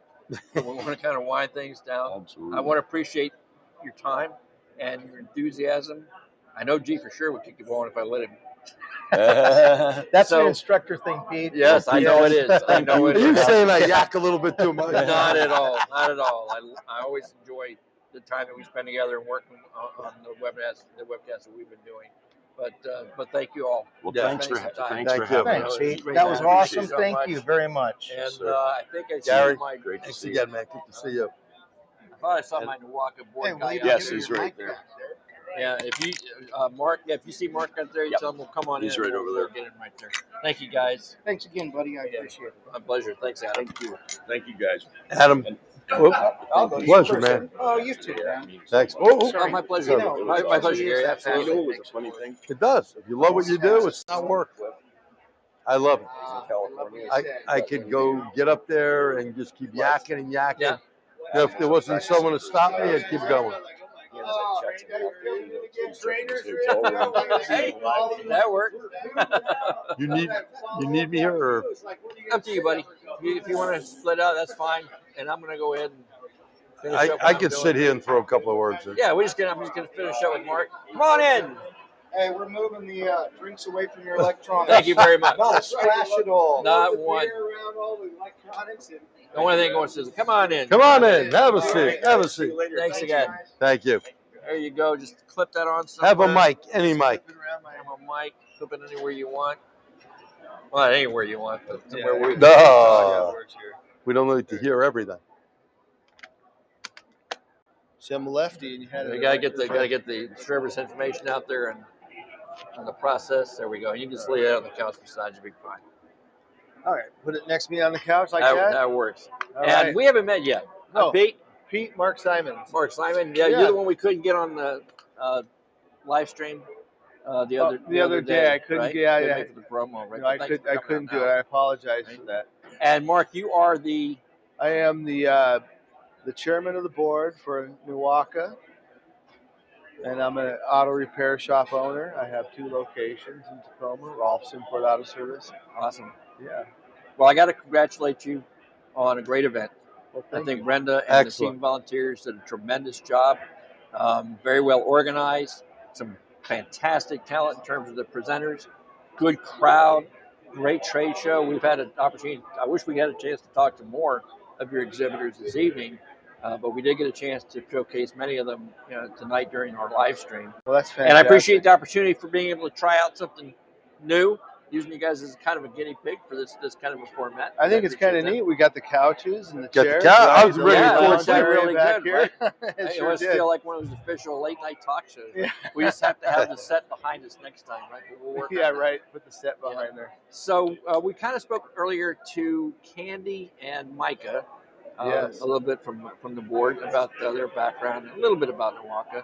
But to kind of close out this evening's stream, please share with those who are watching. Tell us the NWACA story. The NWACA story? Well, the NWACA story to me is one of, opportunity, one that we can get together with each other and be able to, not only have, get discounts and things like that from vendors, but to be able to share stories and the opportunity to, sorry, I'm a little... Not at all, but I know it. Share ideas, education. Yeah, exactly. Yeah, Educational Update people. I think the key word in the name, NWACA, is the last one in the name, alliance. Yeah, alliance. Alliance together. Alliance is a group together for a common goal. Right. And that's each other's success. And offer benefits, offer management to keep shops in business. Yeah. That's one thing that I've even had opportunity, and my father started my location, so I came into it, and the first thing I did is join an association similar to NWACA, and that was because of reasons to be able to excel myself, right? Sure. And then the fact that in this industry anyway, in this association, we all alliance together, and it was easy to call somebody, right, and saying, hey, I'm having a problem with this, and it was within, I'll be over there in an hour to come talk to you about that, and I think that's what the alliance, like you're talking about like an association like this. And of course, the AT, the Automotive Training Expo, that's your flagship, if you will. It sure is. Training event for your members, and not just your members, of course. Anyone's welcome to come here. There's no limitation to that. In fact, you have attendees from all across the United States, that are here today. I think Zodiac, right? Alaska. We've had somebody from Zodiac, Alaska. Yeah. So I mean, that's huge. But there's the everyday benefit of NWACA, right? How many chapters do you guys have now? I believe in the state there's like eight chapters. That meet monthly, bi-monthly? They meet every month. Most of them meet monthly. Some of them do meet quarterly. But I belong to the Pierce County chapter, and that's a monthly chapter. And typically we meet on a monthly basis, like the first Thursday of every month. And there's up to 70 different shop owners and suppliers there, and sometimes trainers. Yeah. Depending, and we have a speaker each month. Yeah. So at the very least, is again the ability to excel and network. With fellow shop owners who are having the same problems you are. You bet. And congratulations! I just found out that there's a lot of expansion going on with the Northwest Auto Care Alliance. There are. We've gone. We're working into Oregon and Idaho, Montana, Alaska, hopefully one of these days, and starting to do that. And a lot of growth within Washington State itself. Yeah. Well, I got to tell you, Mark, from what I saw here, with the support of your volunteers and with Brenda leading the charge there as your executive director, doing the work she's doing, I'd see nothing but success in the future for NWACA. And I look forward to being able to come out here again next year's event, and maybe do a little more than what we did, and being the media partner that your organization needs. Well, I think I'm glad that you're here doing this. This is great for us and our NWACA, and as well as AT in general. Appreciate you guys doing this. Well, thanks for what you do. Appreciate it. Thank you. And a pleasure.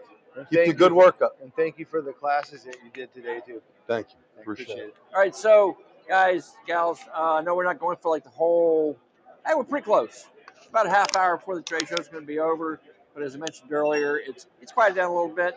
People are kind of relaxing. They've taken care of the business they want to take care of here on the show floor. Thank you. And I'm sure that here the area locations are now sitting back and getting themselves a drink, enjoying the networking that we've been talking about all night. And no fan pictures.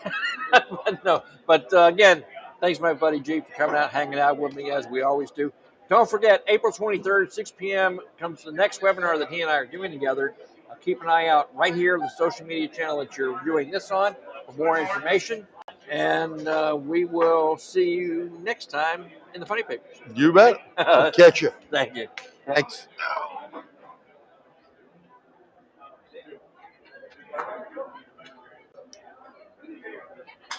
How many hours